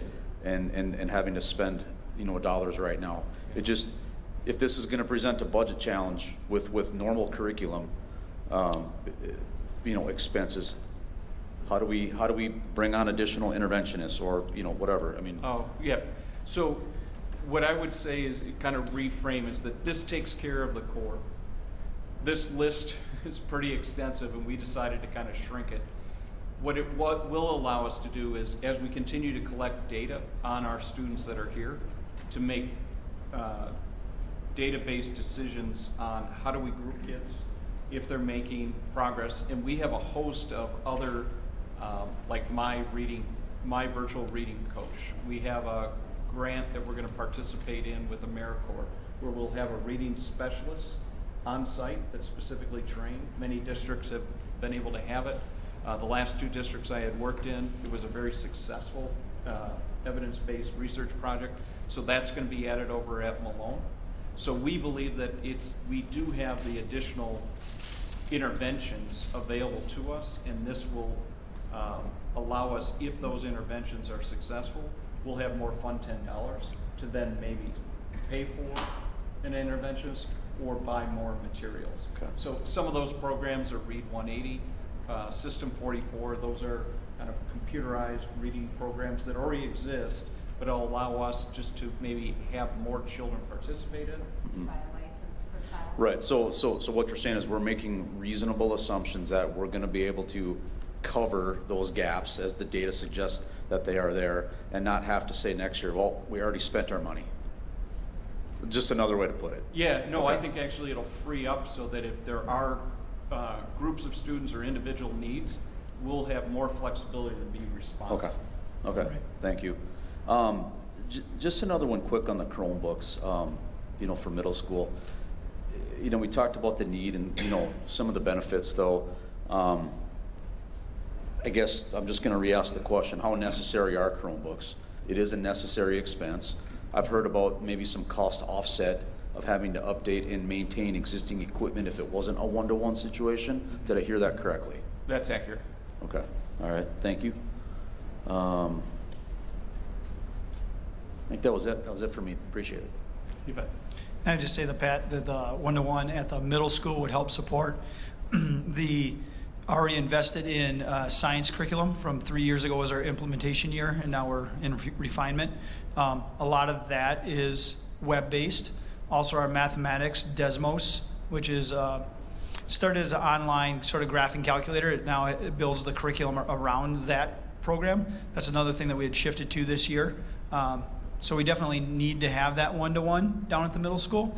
And part of it is also the responsibility a student takes when it's their Chromebook versus it's a cart that I return it to. And we've had a lot of vandalism with some of our Chromebooks. The nice thing about the one-to-one at the middle school, I know it's not on here, is that would then trickle down to the intermediate school, where right now the intermediate school we have a cart per grade level. So we have 30 Chromebooks being shared by roughly 90 students. So that's on a rotational basis. We would be able to take some of those carts that are at the middle school level and bring them down to the intermediate level and help support us down here as well. And Michael, my understanding is that all textbooks, newer textbooks anyways, I can't remember what year it switched over, has to have a online component so it can play for kids. So as a middle school parent, I could say that's been one struggle for me, is my daughter doesn't take home textbooks for every one of her classes because there's some shared textbooks that are occurring. And so this would be an opportunity too, right, where she could listen to the chapter again, go back to it, because it would be on the Chromebook and web-based. And so some of these kids already have access to that at home, but now everybody would have that equal access. So. Yep, and some of the programs that we purchase, right now we're purchasing both. We're purchasing the online portion of the program as well as the hardcover textbooks. If we knew we were a one-to-one 612 district, we could look maybe at purchasing a classroom set of the textbooks to have available within the classroom, but we wouldn't need to purchase one for every student. And that would, again, free up some additional funding for other curriculum. All right, Rick, I think everybody touched on everything except that there was one one area that maybe I'll just ask a couple of questions on. It's around dollars towards capital versus people. I think it's great that we're investing a lot of people, but it has come up in conversations that I've had, and I just wanted to kind of lay that out a little bit. There's only a certain part of bucket one really is where we could have put money, or we could put money. We could entertain putting money towards capital. And one example you gave was air handlers. Is there any other less costly examples? Or is that one of the main ones that? So, I mean, there are, so not that I think would be, as I talked with Mike Wake up, some of the things that districts have done are not fully vetted with regards to, can you put different types of lights in your ductwork or near where the air passes through to supposedly kill the virus. Unknown technology. It's really about any capital that would have mitigated the chance for the spread of COVID. So some districts maybe built desks and built plexiglass stations and things like that. I don't see that as an effective piece, especially where we are today and where we're coming out of a less maybe severe variant. I think that if you put it, basically an air handler is one of the identified pieces because you're looking at a more efficient tool, something that would be now controlled electronically and refresh the air. The difficulty is we updated Malone Intermediate with Act 32. Not a problem, it's good that we've updated it. The high school is newer. The only one that has a central left would be Malone. Only 1/3 of the building needs it, but it's over $1 million. So given that we have a referendum that's specifically geared to essential no-frills investments, we thought that the dollars, you would have 80% that you could put toward it, but I think it's better served, personally, to be going into the programming and the people. So just entertain the example, if we were to do that, we would be able to cover not even 25% of the cost, and then we would have to commit the rest of it somehow to put towards that in order to do that project, and that would put us in a very financially precarious position. Yes. Right. So I just wanted to kind of call that out because that's really the situation. We have to basically designate these dollars ahead of time, then actually use them, and then we get reimbursed. Correct. Right. So it's just a project of that size. We can't even cover a quarter of it with the dollars that are geared towards ESSER, or for ESSER, towards what we can do with them. That would be allowable in that case. So I just wanted to make sure I had that clear, and people have had that question to me, and that makes sense. Mike, I might just chime in on that quick too. This is just my personal opinion. I'm not speaking for the board here. I think even if there was a way to kind of, take care of some of those, costs with these dollars, I don't think it's appropriate. I think these dollars are for a very specific reason. And even though there may be a loophole, if you will, to try to do it, I personally just don't think it's appropriate. It needs to be spent, I think, in some of the areas that you guys have all done a great job of laying out, but with our people and on education. Yeah, I agree. And then I'm just going to jump back to summer programming quick. So summer school is a cost. It's a revenue generator for us as it stands right now. So the money that we would put towards the summer programming, is that to decrease the bottom line of summer school costs? So then our bottom line for summer school revenue would be higher, basically, the revenue? It basically would help in that regards as well, yes. Okay, and that money all flows back into our operating budget, our Fund 10 balance, yes, and can be appropriated. So I guess my point is all of this is good stuff. I'm hoping you know, there's a pathway to compensate people for the work that they've done over the last 2 years to get us. I mean, last year just to keep the doors open, I know everybody had to bend over backwards, and it was a very challenging year. So I'm hoping that some of the dollars that we are able to use these ESSER dollars for to kind of build back Fund 10 and also decrease the costs of what we've had to incur over the last couple of years can go back into the people. And I know that's been the plan the whole time here that you've shown us. I think it looks good. I'd had some questions on sustainability, but I think you kind of answered them. I mean, really from using the Chromebooks as an example, or some of the materials as an example, sustainability of these items. I mean, it all boils down to state funding, right? I mean, if we're going to continue to get $0 from the state, nothing's really sustainable, right? I mean, so it has to, that categorical aid per pupil, we have to see dollars at some point here be given to us to maintain and sustain some of this stuff. Exactly. So. Just a follow-up question, kind of on Mike. So we talk about receiving the funds after we spend them. What's that turnaround look like? How long is the liability we have for? Yeah, I honestly don't know because we haven't gone through the process with this amount of money, and we are just at the beginning of just even putting in budgets. I can get back to you. No one's been able to even, and I do want to just put something out there, is you'll often hear that the people complain that there's a surplus out in the states that no one's spending the money.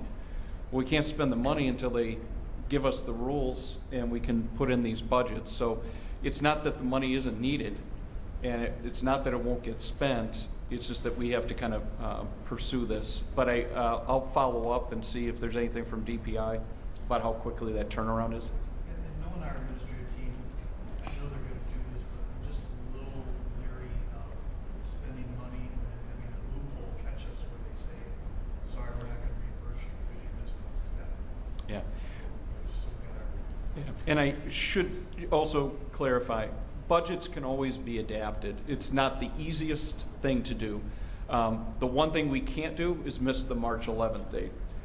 So once that gets in there, there's a lot of paperwork that we've been going through already. We've had to answer, it's almost like submitting a grant. We've had to identify Sue Gertis and our administrative team about just clarifying each of the interventions, you basically have to show the reviews that you've done. You do have to submit the curriculum and verify that it's been approved, and so that's some of the work that Michael will continue to do. If anything were not to get approved, we definitely have other things that we would vet. And then also, I just want to, and I could be wrong, so correct me if I am, but a lot of this stuff is stuff that we've already approved as part of our budget process. What we're looking at, we would already have to be buying materials for Orton Gill. I mean, we have to do that anyways, or the curriculum is building dust. So, I mean, some of this stuff is already built within. To Pat's point, is that what we're doing is releasing some of the pressure within the budget so we can reinvest as we learn more about what interventions are needed, how many kids needed, all that kind of stuff. Yeah, but to be honest, next year's budget is going to be the biggest challenge because it is, our costs, like everybody else, are going up. And, with CPI, trending, many districts are going to a 4% increase. But then, fuel costs are going up, utility costs are going up, health care, it is capped, but it can go up $250,000. You can see how having some of this money in next year's budget, even should help at least smooth out some of the pressure that we'll feel in building that budget for next year. Right on. All right, board. We have an item to act on this. If we choose to act tonight, we can get it done. If there's any other further information, we can table it until a couple of weeks out. But I'm asking the question, if we're ready to make a motion, if it seems doable, then somebody can make that motion. Any other dialogue?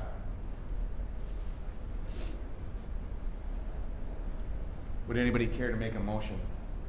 Yep, I will. I move to accept administrative recommendations on receipt of ESSER $3 and the required budget as presented to meet the March 11th, 2022 deadline.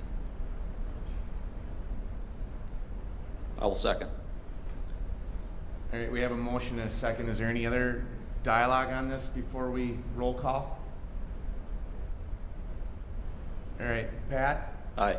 Tanya? Aye. Steve? Aye. Vicky? Aye. I'm an aye as well. That motion carries.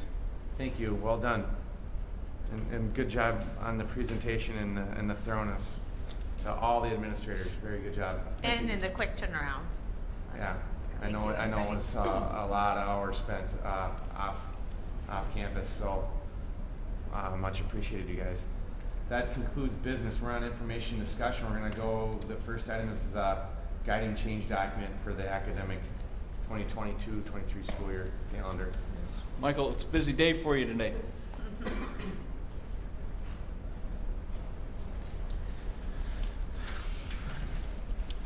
Good evening, board. Thanks for having me back again. I know at the last board meeting I was out on COVID protocol, so I wasn't here. And I know you guys approved a calendar at that time, and then had some questions and some unfinished work to do about the change process. So asked me to come back tonight and present some of that.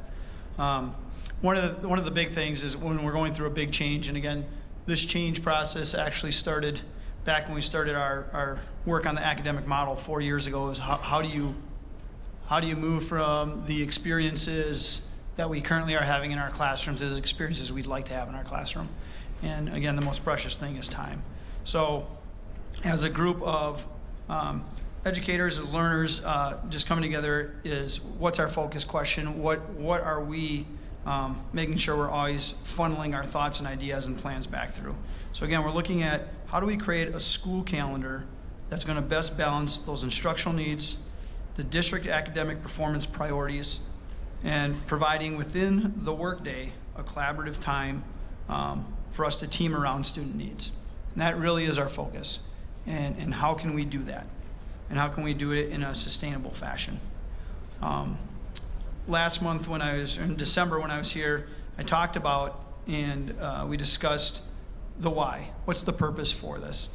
And one of the things is, again, these conversations started pre-COVID. This is not a response to COVID. This is a response to moving, as we have talked about internally since 2018, is the experiences we had at the 4 different schools, where learning is based on your ability, all the way to School D is where we believe all students can learn at high levels, and we'll do whatever it takes to meet those students where they are and take them to that next level. As you can see, again, we've all have varying experiences of the school we attended as a staff, the school that we believe we work at currently, and then the school that we want to have for our children, our grandchildren, and the school that we want to work at. So we started with that back in 2018. And this PLC leadership team, over about a 1.5-year process, helped to redefine what is that academic model going to look like if we were to become School D, where we're going to guarantee learning for all students. And I presented about what does it look like, sound like, and feel like, both from the student's perspective and from the teacher experience, where again we're moving away from the teacher-led to the learner-centered experience, where we are having discourse and collaborative discussion within the classroom. We're seeking knowledge, we have a growth mindset, and students are really empowered by their learning, and they're taking learning to that next level because we're meeting their interest needs, but we're also meeting the goals of the curriculum, which are our standards set out by our state. And then what does that look like for teachers?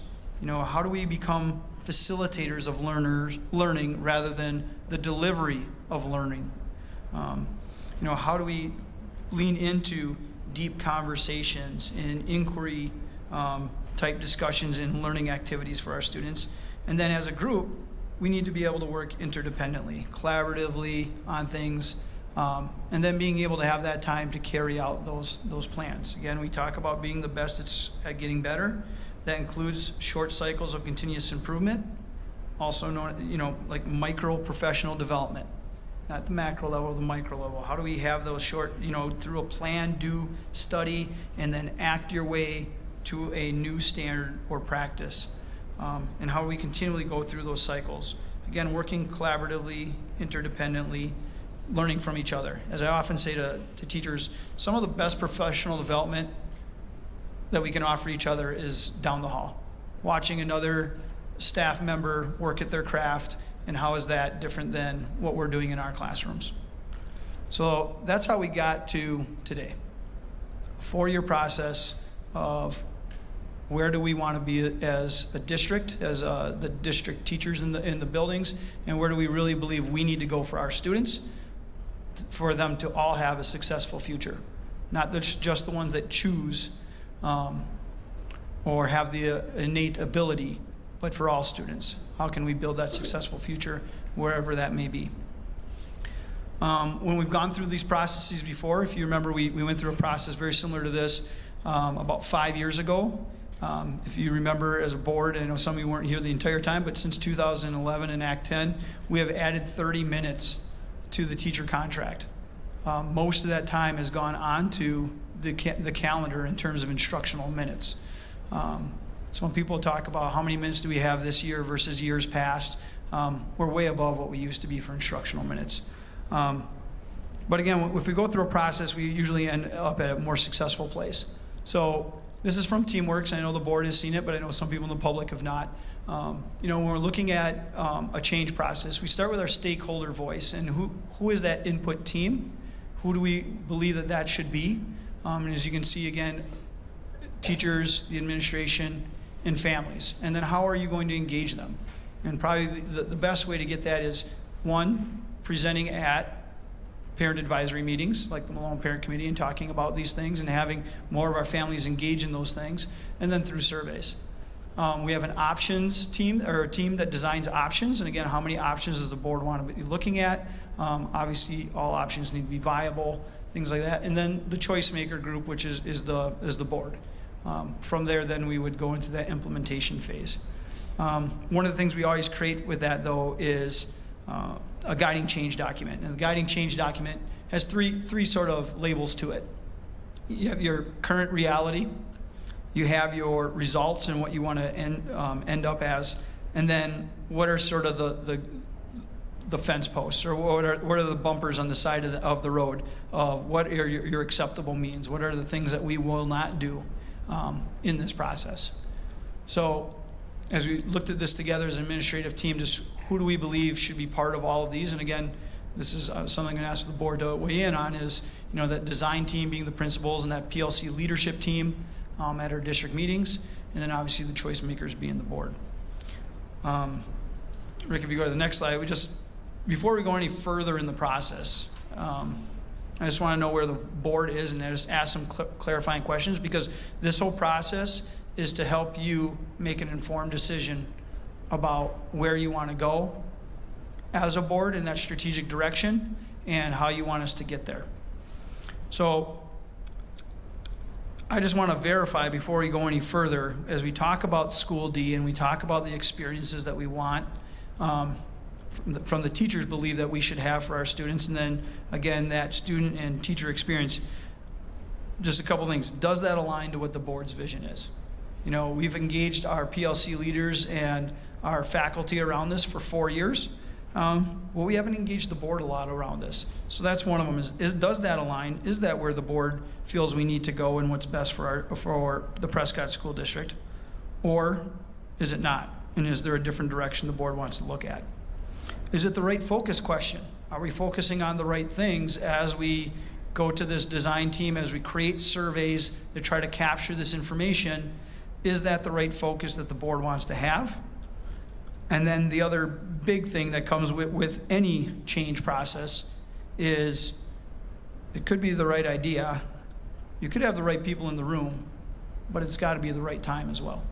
So is this the right time for the board to move forward with this?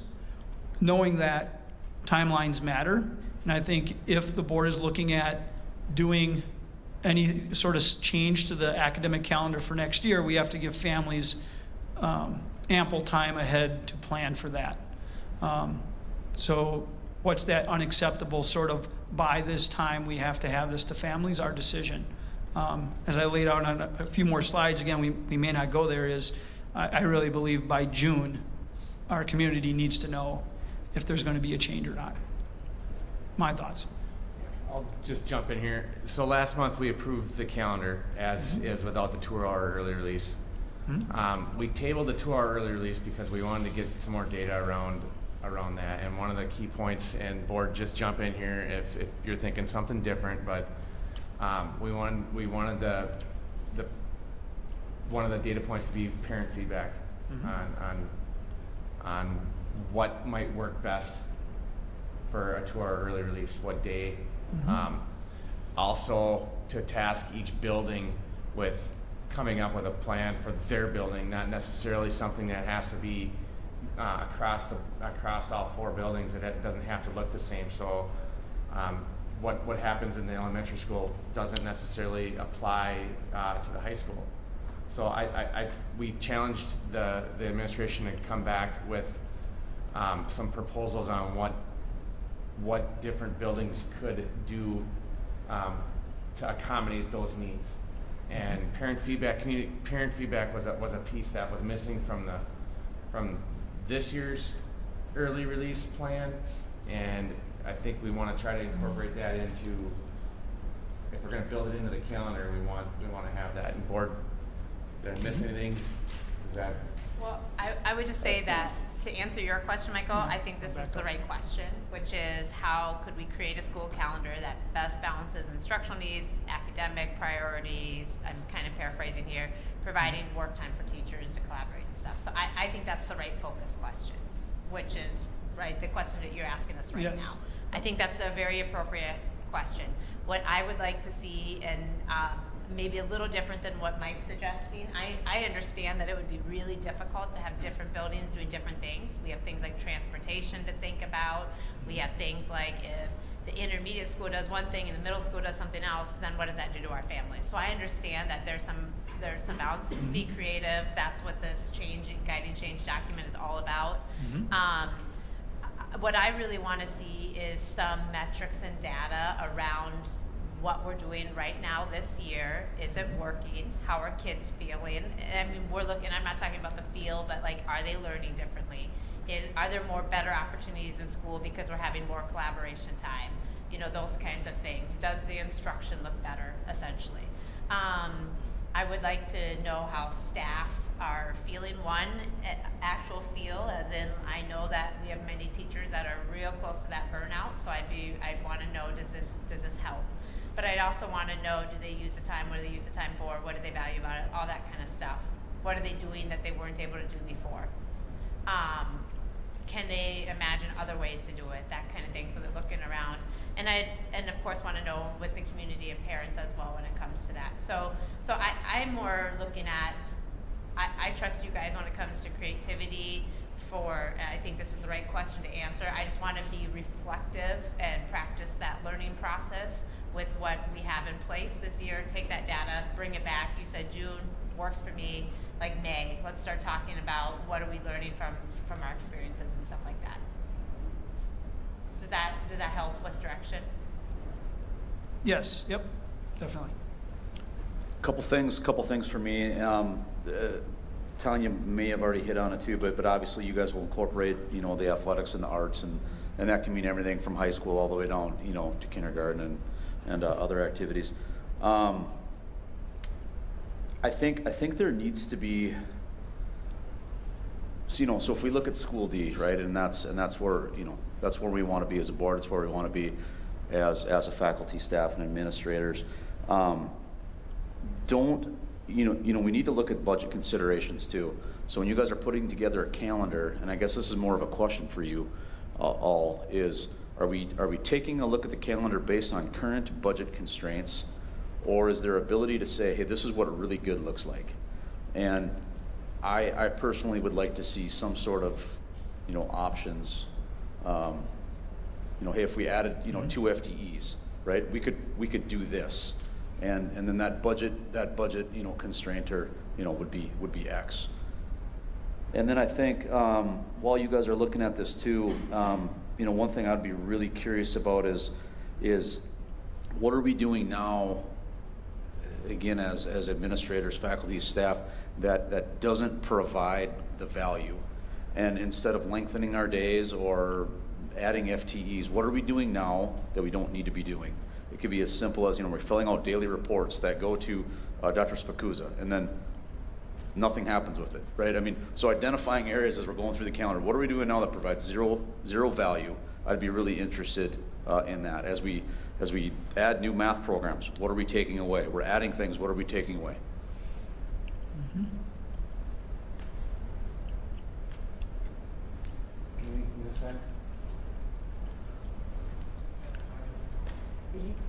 Well, that's where I was going to say it too. Yeah, Tanya asked the question. And to me, the big question is does the board want to move forward with this on this timeline of where, we start talking to our faculty and surveying our faculty this upcoming month.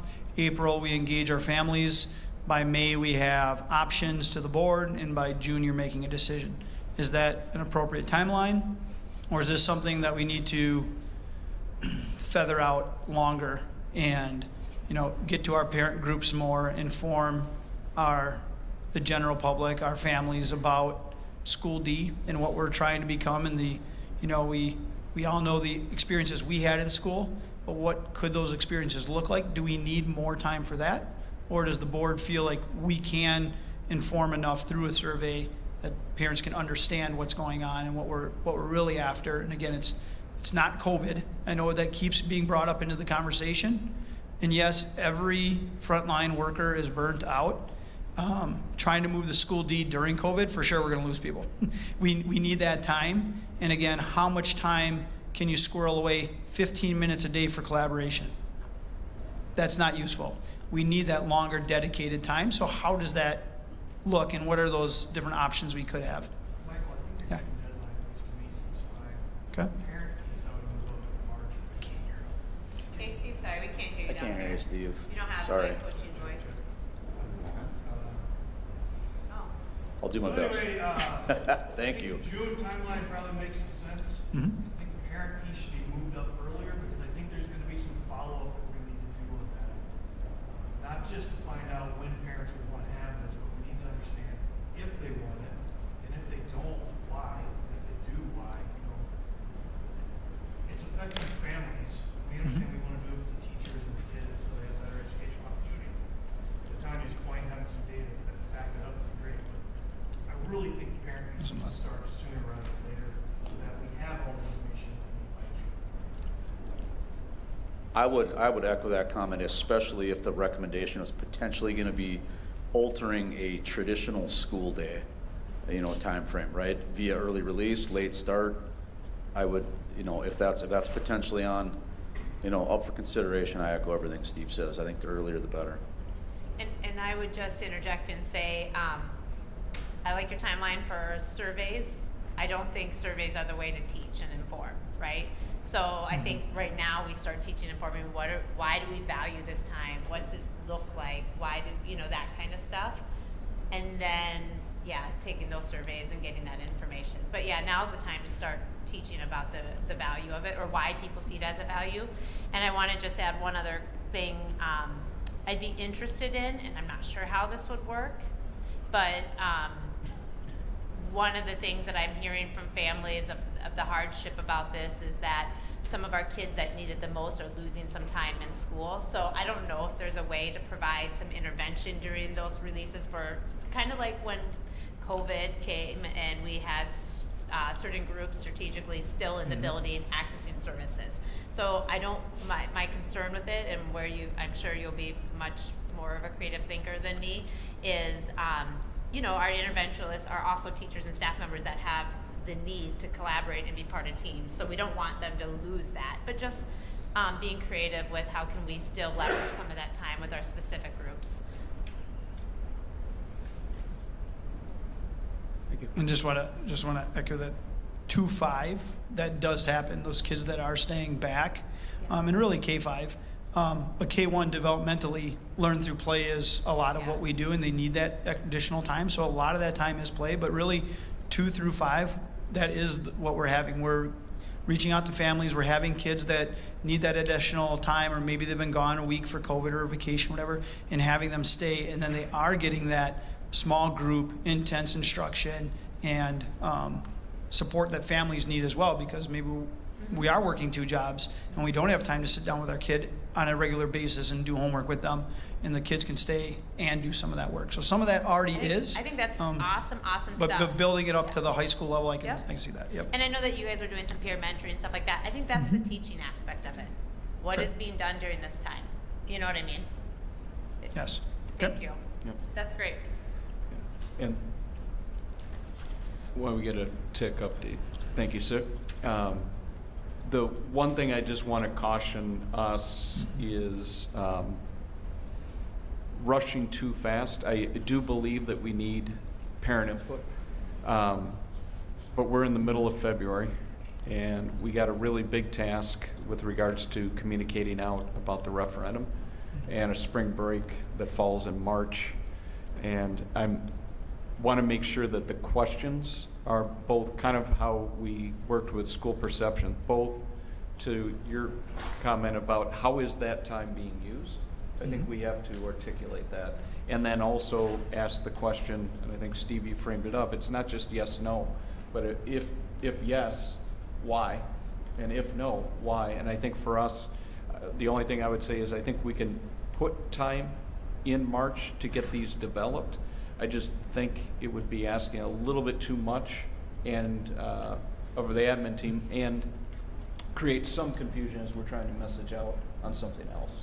And the only thing that gives me pause about it is that I want to make sure that we're collecting the information that you guys want for your informed decision. So I want somehow that the board, maybe it's just a representative member, or someone is going through those surveys with us to make sure, yep, we're hitting all the things that we as a board need to make that informed decision.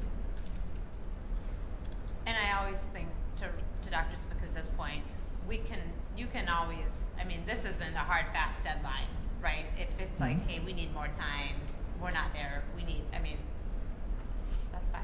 I think it's better to do a really good, thorough job and make it, communicated, good data, I think families will appreciate that, too.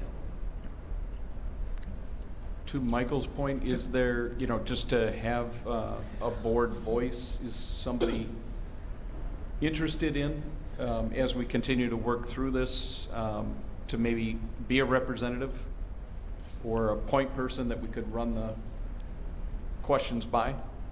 I think that's a great idea. Tanya sounds very interested. So we don't have to, nobody has to commit. Yeah, but I think- I'm happy to. Yep. My spring break All right, is there she before goes. your guys's, so that would actually work consider out that well. a I'm double. not going anywhere. Other questions I have for the board, just, as we look at, and I think, Rick, if you go a slide or two, the stakeholder groups, are there any omissions? Is there anyone else that the board would like to hear from besides for our faculty and our families? Do you have that listed on that? Yeah, right here.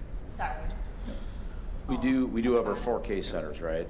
That, Daycares. Yep, daycare 4K centers, we should check with them. Well, the YMCA, that program. Why? Yeah, and Student input would be great. Well, student input's gonna be, we get 2 hours off of school, yay. Yeah.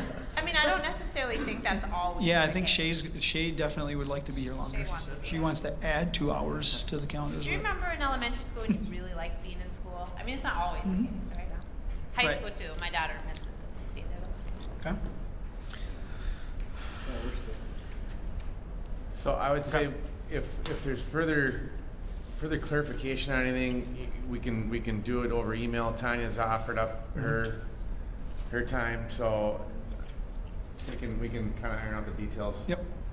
Okay. Then the next couple slides I just want to go through is just, whenever we do a guidance change, there's those 3 big buckets. Your current context and reality, what are the results you're looking for, and then what are those unacceptable means. And we put those together, but I want the board to weigh in are there things, especially in the results that we're looking for and the unacceptable means. So current reality, and again, there's a full guiding change document. I'm not going to go through the whole thing, but our current reality is, as a board, you guys have committed dollars, money, and time into the PLC model.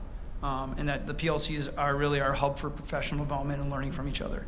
We've taken 4 years to develop an academic model that we believe is best for the future of our students. But it's contingent on short cycles of continuous improvement. Again, that collaboration and working interdependently, and especially in a district this size, as some of those special teachers like music, working interdependently when there's only one band director at the middle school and one band director at the high school, is getting common times where they can meet together. So we have some of those K-12 groups that we need to be aware of. One of the hardest things is that currently we have a 2-tiered busing system. So again, as we look at, can different buildings do different things? Maybe. It depends on, is busing needed or not. And that's one of the, and I'll come back to that in a minute. The other thing of our current model is the calendar that you passed last month. Above the recommended amount of hours from DPI, 4K is 25 hours over the recommended, K5 is 76 hours, and 612 is 32 hours. If you reverse 5 years ago when 15 minutes were added to the teacher contract, and again, another 15 minutes were added about 5 years before that, even compared to those calendars, we are over time of all of those calendars. 9 hours at the high school, intermediate and elementary, 51 hours, in the 4K, 12 hours. So that's kind of our current reality and where we're sitting right now. Again, based on that focus question, what are our desired results? Again, we want to define a school day calendar that, again, supports those PLCs, those short cycles, that micro-professional development within the work day and work week. Keeping transportation costs consistent. And again, that might be one that I want the board to weigh on. Is that something that you want to see? And then again, placing reasonable expectations on students, staff, and families. Again, it is a partnership with our families as well, and we know that every decision we make creates a hardship on someone. But where is that balance of taking on the hardships and the payoff versus the cost for that payoff? And then again, coherent, appropriate instruction that, again, if we're going to Model 4, we're trying to meet the needs of all of our students, not just the ones that so choose.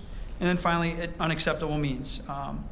No additional cost to taxpayers, not accepting the status quo. This is the calendar and the way it is, and we want this big change to move to School D and just get it done within the day. Those contradict each other. So if that's what it's going to be, then I think we have to have a different focus question. And then obviously adding time to the workday of a 8-hour workday. Again, after Act 11, since Act 11, 30 minutes have been added already to the workday, and trying to maintain that 40-hour work week. So here's a data point, right? So, You mentioned these DPI hours, school year, we're above. Yep. If you start to throw in 2 hours a week for an entire school year, it's going to flip a couple of those, right? So seeing those numbers would be helpful. Yep. And then, Got 'em. when you talk about making a decision, let's say parent survey, because we expect most of the staff are engaged and excited about 2 hours to do their planning and whatnot. Parents, maybe not so much. We get surveys back, 90% of parents are like, one way or another, okay, great, easy decision for us. It's not going to be that way. It's going to be 50-50. We're in that range, right? So what data points then do we make a decision on, right? What are we going to look at and say, hey, so then that goes back to some of Tanya's comments, I think, as far as, where's the data? What are the teachers doing? How are they using it? How is it impacting the students? We have to leave that up to you guys to mine that information, because I don't know how to get it, but that's some of the stuff I'm going to need. I would, are we going around, are we doing comments here? Or no? Yeah, go ahead. Yeah, I think, Michael, one, from the unacceptable means, this might align with what Steve said, but I think it should be consideration to add, not providing reasonable solutions to stakeholder concerns. So if we're gonna go out to stakeholders and we're gonna ask for their comments, unacceptable means would be not providing reasonable, solutions. And then also maybe back to the data point here, not able to offset those concerns with positive results based on some data points that have been collected. And can I add to that, Pat? I think we can't always come up with reasonable slow down. solutions. Tanya, can you just wait a minute so I can get that thought down? Can you just rewatch the I can, I will. Okay, keep going. We started at 7. All right, keep going. We do every Tuesday. We go back and watch this like a football team and break it down. Coach Johnson walks me through it. Dress Tanya this way, and when Pat walks, yeah. I was just going to add, I don't think we can always find reasonable solutions. I mean, I want us to try. That's always our goal. It's not always possible, but I'd like to add on that is when it's not possible, we have an explanation of why. Like there's a reason why. There's data that supports the why. There's, you know what I mean? Mhm. And then there's that follow up of the why.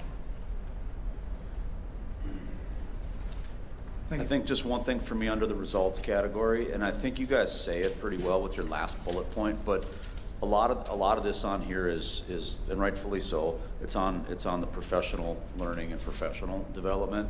But I think the last bullet point really gets to appropriate instruction, paced to meet unique learning needs of every child. I think the results category could have maybe a few more, learner, focused results. Mhm. And I know what you mean in here, but if this is going to be a shared document, that would be important. Yeah, when Steve talks about data and we brought up data and then said, what specific data will make our decisions? Like that results column. If we were to be able to look back at that results column and see, yeah, we hit these marks or the 90% of these marks or whatever that is, that's pretty solid to me. That feels good. Because again, I think the question's the right question. Mhm.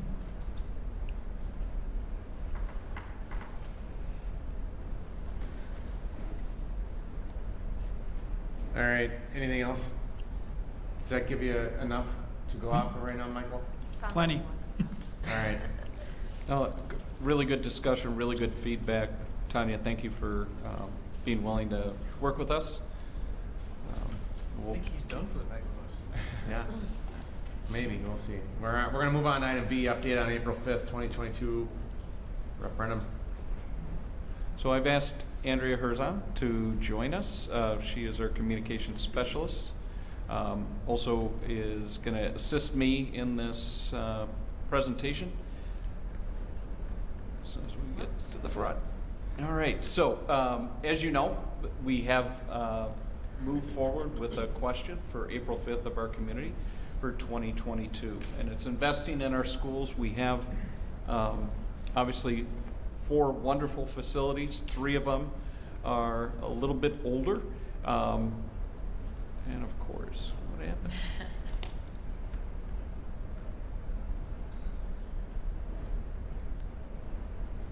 Gee, who's blocking us? All of a sudden it went blank.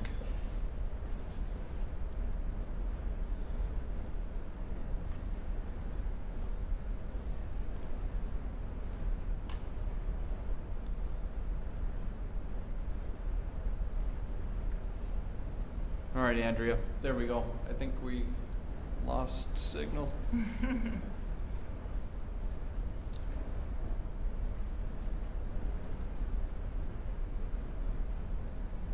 Are we back?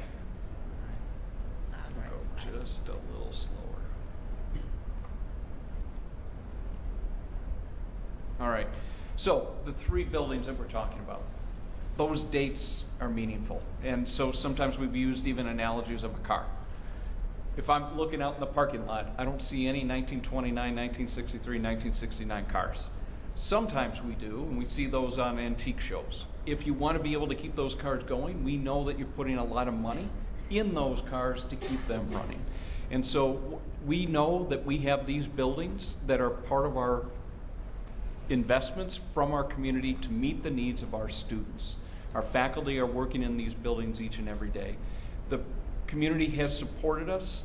The 1929 building is our middle school. That middle school was added on in 1950. There was a major update with regards to 2004. Our Malone Elementary building is 1963. The intermediate, the previous high school, is 1969. Just like a mechanical, the reason that you don't see these types of cars in our parking lots is they're mechanical. Operationally, sooner or later, they outlive their ability to continue to function unless there's a lot of investment. So very similar.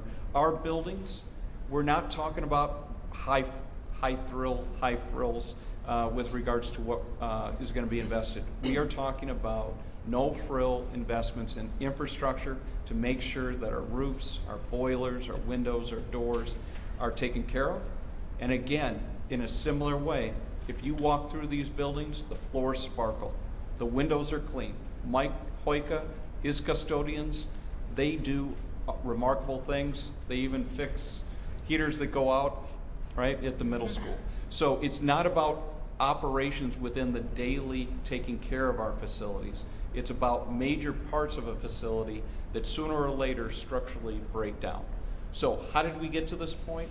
Andrea, you want to walk us through how we collected information and how we were able to call the question? Sure. I'm going to review quickly the road to referendum.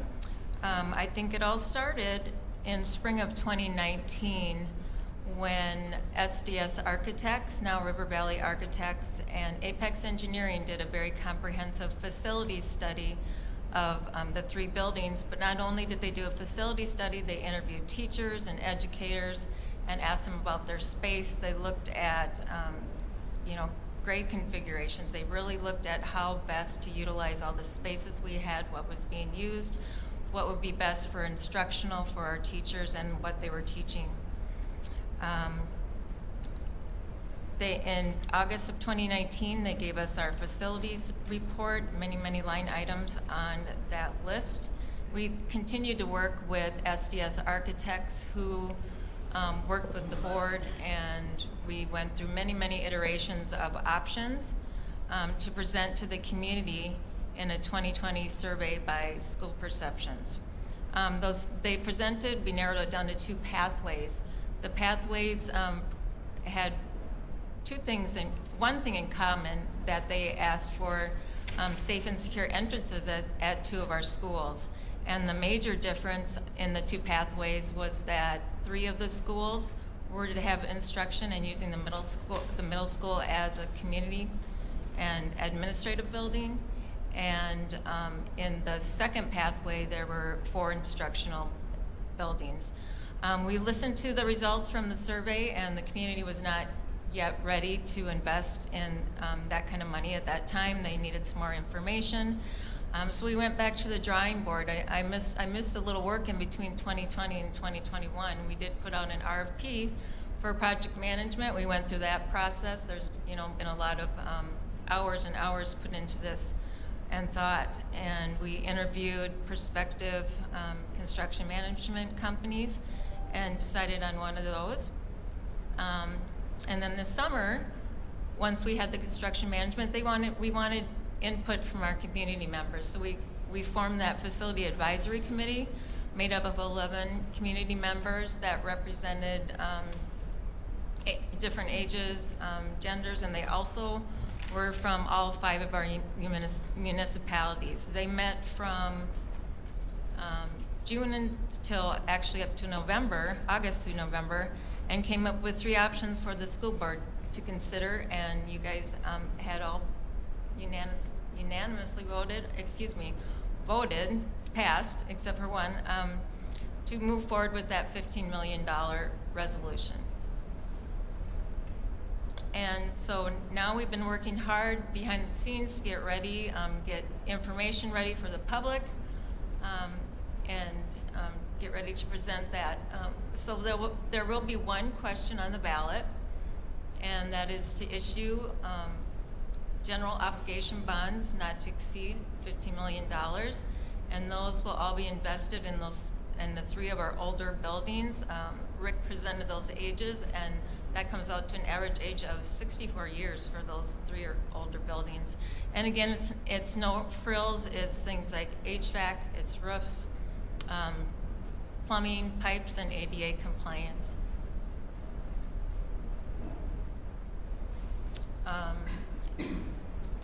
The Facility Advisory Committee, along with 2 of our board representatives, really went through hundreds of line items that were on a spreadsheet and prioritized them to come up with their plan. And so what you see here are really the bigger items. It goes down to very piecemeal things, but at the elementary school and the intermediate school, a large project is the partial roof at the elementary and complete roof at MIS. Again, it goes to those really things needed to keep the buildings functioning. The exterior of the buildings were really, if you had a chance to look at any of the pictures, were really deteriorating. They differed there with, in Malone Elementary, we really need bathrooms that are ADA compliant. And then a major project at the intermediate school is to have some asbestos abatement in some classrooms that are currently not usable to free up that space for instructional purposes. And then at the middle school, we just have 4 projects, again, improving the exterior of the building, plumbing, HVAC upgrades, electrical, and a fire alarm system. You've seen this slide already, so I won't go into a lot of detail, but it was part of our public hearing with regards to ESSER dollars. The primary thing is to understand that it is impossible for school districts, the way that we are funded, to put away, save, or put a lot of Fund 10 dollars into projects that are at this scale, $15 million. Since Fund 10 is how public schools are funded, there's only the money that we can put into people, programs, and performance. So every dollar that comes out of Fund 10 is a dollar that's coming off somebody's salary, coming off their benefits, coming off a program that we're trying to put in place to make sure that we have a highly desirable and highly robust programming for the Prescott community. So, as you know, Fund 10 is the primary general fund of all public schools. It's looking at and making sure that the salaries, the benefits are both competitive and also meeting the guideposts that the board had set to be in the top 75th percentile. We've made strides. We're not there yet, but we have made, over the last 3 years, incredible strides at bringing our hourly employees up above $15 and also adding on to our teacher salaries. It also is about programs, the type of programs that our students are able to access, whether or not it's year-long programming, the high school with regards to advanced placement, and the good news about the articulated credits. So our students are saving, or parents are saving, over $250,000 because our students are able to take classes that are getting them college-level credits here in Prescott High School that is available to any of the University of Wisconsin colleges. In addition, we have educational programs at all levels and intervention programs. It also helps fund all of our arts, our athletics, our fields, and the upkeep of those, and then transportation. The difficulty, if you have no additional dollars coming in for the last 2, the pipeline is drying up. Not only is that pipeline drying up, but we have holes in that bucket. Holes in that bucket on the bottom right goes back to we provide public education for all children. Special education was promised to be funded by the federal and state government at 80%. They are currently below 30%. We've been told, trust us, we'll help you out. But that money is coming out of Fund 10 at the tune of $1.7 million. If that got changed at a legislative, we'd put a cork in it, we'd hydrate that bucket, more money for people, programs, and performance. We also know that on the bottom is that we have major infrastructure, roof square footage. We might be able to bargain, get a deal from somebody, but in general, that Malone Intermediate building has the second largest square footage. When you have to replace a roof that large, it's going to cost you $1.5 million. And so you start to add these projects up for buildings that are on average 60 plus years old, it is going to be generational costs. And so that's what we're looking at, being able to take care of the investments that already exist in our community and ensure that we keep and are good stewards of those investments moving forward. The question is about impact on taxes. And what we have been able to work with Baird on two very specific things. We have been able to prepay certain bonds. By prepaying those bonds, it's like paying off a home equity. We no longer are making those payments on mortgage and principal. We are also trying to prepay additional bonds.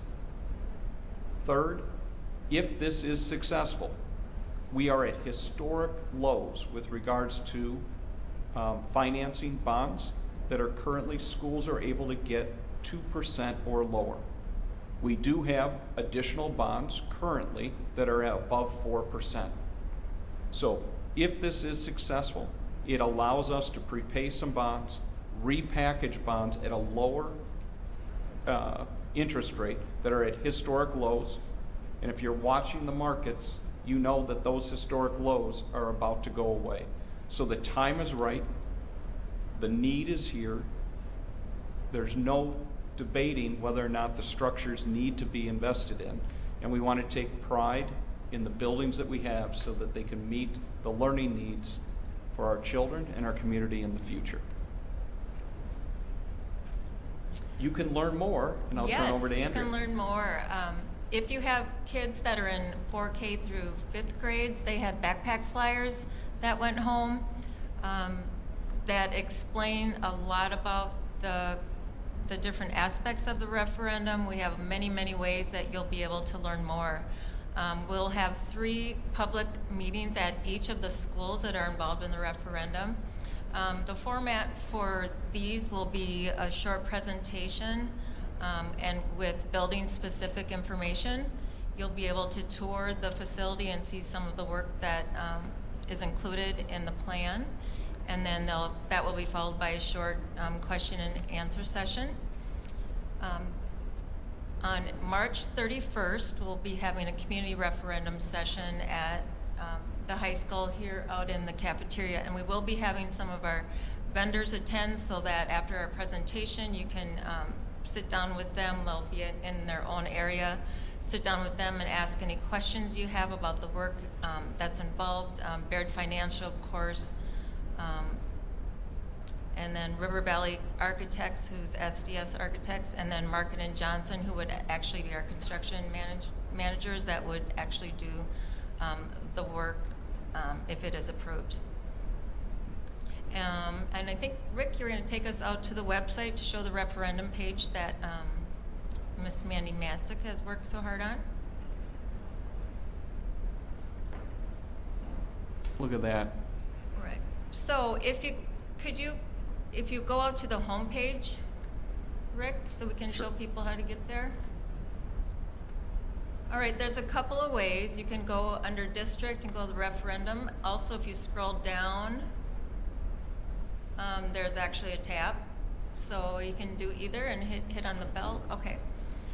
We have just kind of general information, the bond question, the dates of the open houses, and if you scroll down,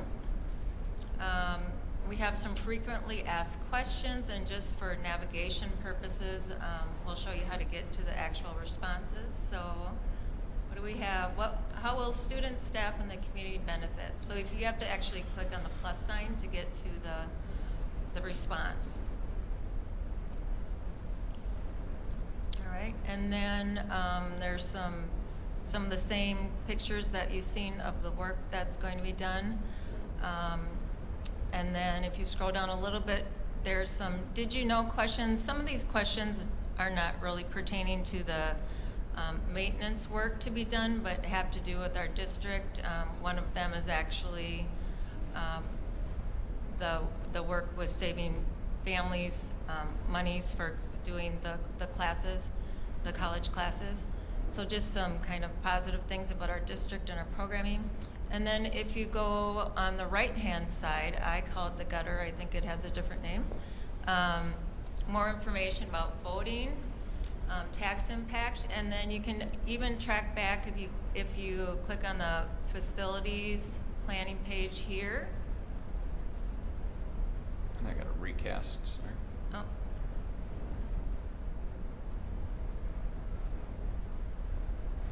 No.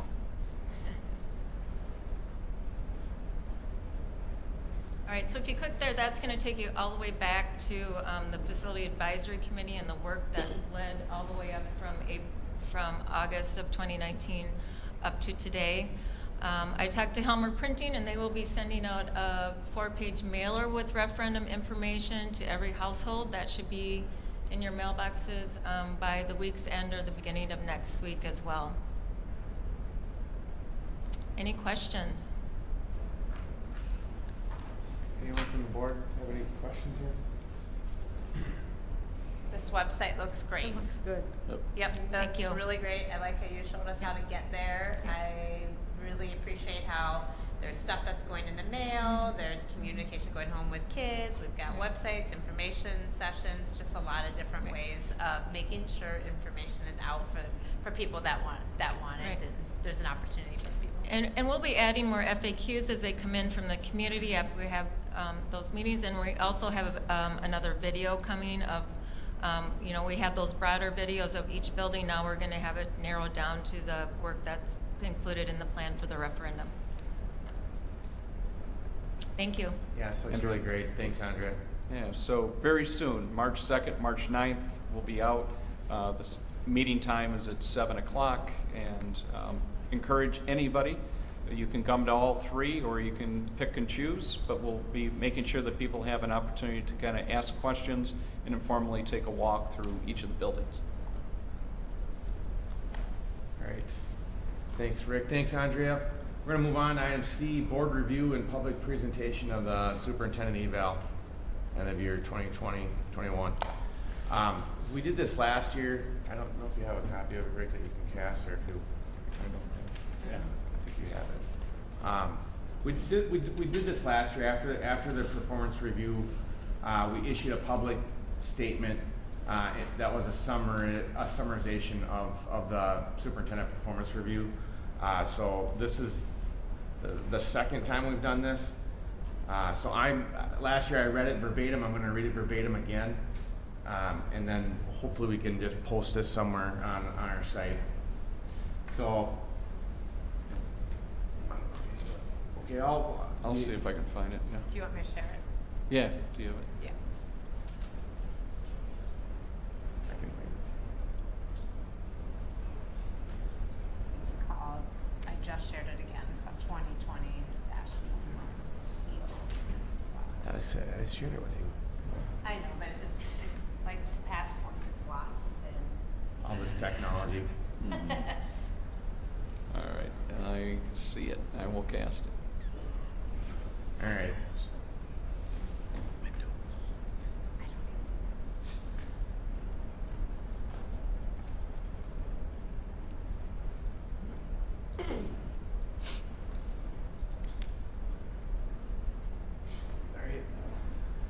So, let's start. The Prescott School Board met with Dr. Spicuzza on January 12th for the purpose of delivering the school board's annual summative review of the superintendent's work over the 2020-21 school year ending June 30th. Following the 2019-2020 school year, when the pandemic began, this school year presented a similar yet perhaps an even more difficult set of challenges for our administration and staff to navigate. Some of these challenges included new state and county mandates, new legislation to learn and comply with, and a significant amount of COVID-related guidelines and protocols to prepare, execute, and provide continuous communication on, all without being able to predict what the landscape of each new week was going to look like. The school board took these additional factors and workload into consideration when working through the evaluation process and conducting the performance review. The review highlighted the following strengths and high-performing areas for Dr. Spicuzza. Financial stability, increased contributions to the district general fund, which is now nearing the recommended ceiling per board policy. Fund 46, the capital maintenance fund, grew significantly, which has eclipsed $1 million in less than 5 years since being established. Improved the district's Moody's rating to AAA, putting us in a greater position of strength for purchasing voter-approved bonds to be used for capital maintenance. Licensed and non-licensed staff were able to get solid pay increases even as our revenue from the state remains flat. In the area of instructional leadership, was able to keep grades K through 5 on site all year, a significant achievement given the extenuating circumstances of state and county mandated quarantine protocols. DPI state report card placed Prescott School District in the top 15th percentile in the state in math and reading. Increased college and career readiness opportunities by developing new programming and partnerships, saving families future post-secondary educational costs. And established a one-to-one Chromebook adoption for Prescott High School students, helping bridge the challenges faced with hybrid and virtual instruction. And then the next one is exceptional level of understanding and execution of financial and legal issues, along with communication around current and possible changes to federal and state laws. And lastly, effective leadership was exhibited on all COVID-related fronts, especially as it relates to the safety of the students and staff and making tough and sometimes unpopular decisions. The review also highlighted the following opportunities for growth. Within the district office, increasing the efficiency and effectiveness and collaboration, and creating well-defined job roles and responsibilities, reporting structure and ability to maintain staff in key roles. Number 2, development and improvement of employee engagement, consultation, and satisfaction. And number 3, increasing delegation of responsibilities to direct reports, with an emphasis on defining communication that can be leveraged through the communications team. In summary, Dr. Spikuza continues to excel in many areas, with financial stewardship of taxpayer dollars being at or near the top, along with his continued focus on providing a high-quality education for students. Furthermore, he has demonstrated exemplary leadership on behalf of the district at the height of an unprecedented pandemic where, on a national level, turnover of staff, administration, and school board members have approached all-time highs, and where workload, stress, and tension reach levels that many people have not experienced. Dr. Spikuza shouldered the burden as the head of the organization, making extremely difficult and sometimes unpopular decisions throughout the year. Although the board agrees that he has areas we would like to see improvement on, we do recognize and appreciate the work he has done to advocate for our educators and students and his commitment and dedication to this most public role in our community. In partnership with the school board and administration team, Dr. Spikuza will continue to lead our district and guide us toward our district mission goals and expectations.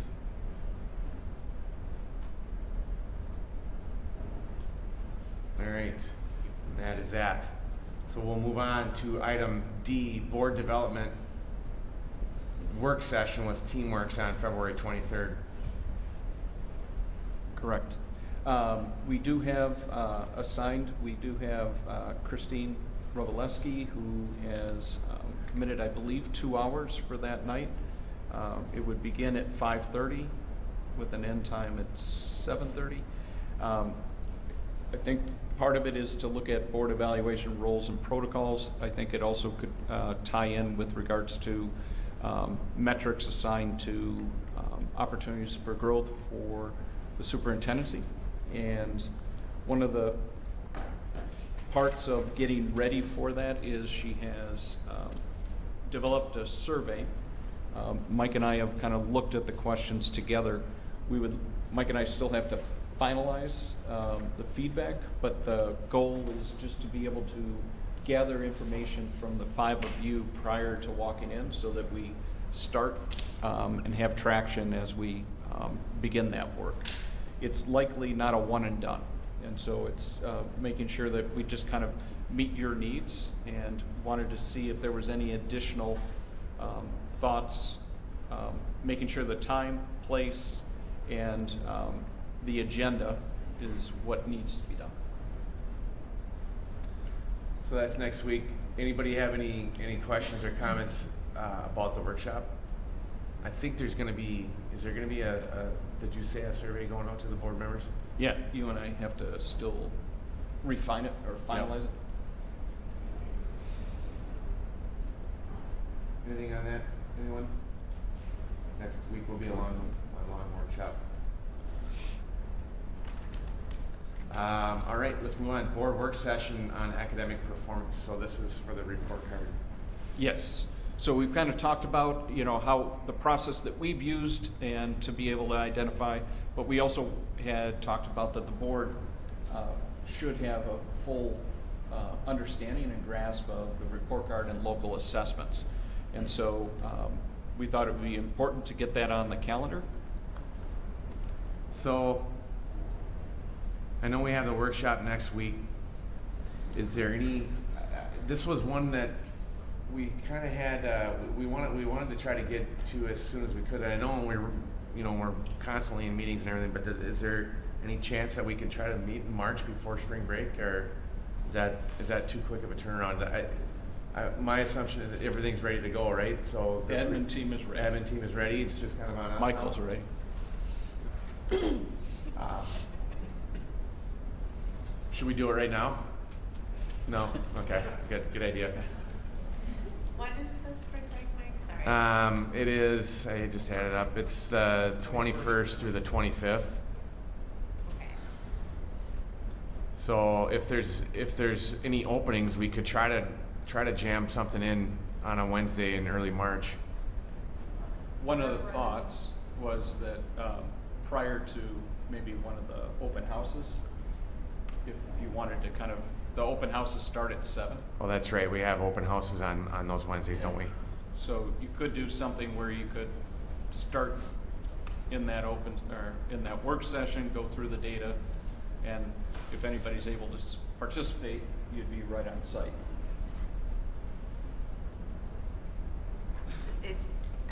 I would look at the admin. That's a lot for you guys. Because I would assume I don't know who Michael. You. I think we should probably pick a different night. Can we? Michael doesn't want to come. I just saw that. Can we work? That's a long night. Can we work offline and just try to find some dates that might work for all of us? And maybe I can get your open dates for March. And we can try to figure out if there's a date that works for everybody, maybe one out of the 31 days in March. So or this whatever there is in March. 30th on there? Oh, that's a change. Gotcha. Did I get it right? Yeah. Well, the 16th was going to be our regular board meeting, right? That actually is on the tap for. Right, but right now we all got it reserved. So if we're going to move the board meeting, we could save the 16th as a workshop date. That's Just not going to work. Okay. The 16th is Got it. getting moved for That's a why different we're reason. moving it. Delete that I'll one have you're saying. We'll be on Maria an island. is joining us on Monday. I will have her send out a Google Calendar. Yeah, let's do that and figure out what works for all of us. If we can fit it in March, that'd be great. If it has to get moved out, then we will. But let's try to make it happen in March. Okay. And then lastly is the March board meeting suggested change for March 30th. So that's what you were referring to, Pat. Right now it's currently March 16th. We would like they would like to move it to March 30th if the board can make that work. Why? I will not be here. So if it doesn't work, then we can keep it on the 16th and you guys can meet. But was there other data that was things on the agenda for March that would have been nice to have the extra 2 weeks to prepare for, Rick? Do you recall? No, I think given that you were able to make the decision on the budget, Yeah. Whether or not you move to accommodate the schedule or go on the 16th, I think we're game to go either way, right? So if we could make March 30th work, I would appreciate it. If it's I not can going to make work it for work. everybody, then we can. It's fine by me. Yeah, Andrea, is that all right with you? As far as I know. All right. Thank you. Do we need to make a motion here to change that, or does it just go into the? Nope, just helps, because we just have to, we will move it. Okay, so let's consider the March board meeting is moved to March 30th, same time. Thank you, guys.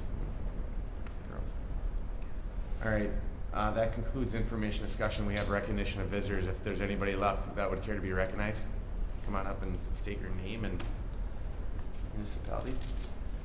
Thanks for sticking around. Yeah, it's a dragger tonight. I know. Ross Lapp, Oak Grove Township. You hear me okay? What was your name? Ross Lapp, L-A-P-P. Okay. I just wanted to talk real quick about the early release and the impact at St. Joseph's Parish School. How it's impacting, and if we could take this into consideration as we move along with the busing. I believe that that school is in a position where they want to continue on with the 3 o'clock release time, but cannot do that due to the busing.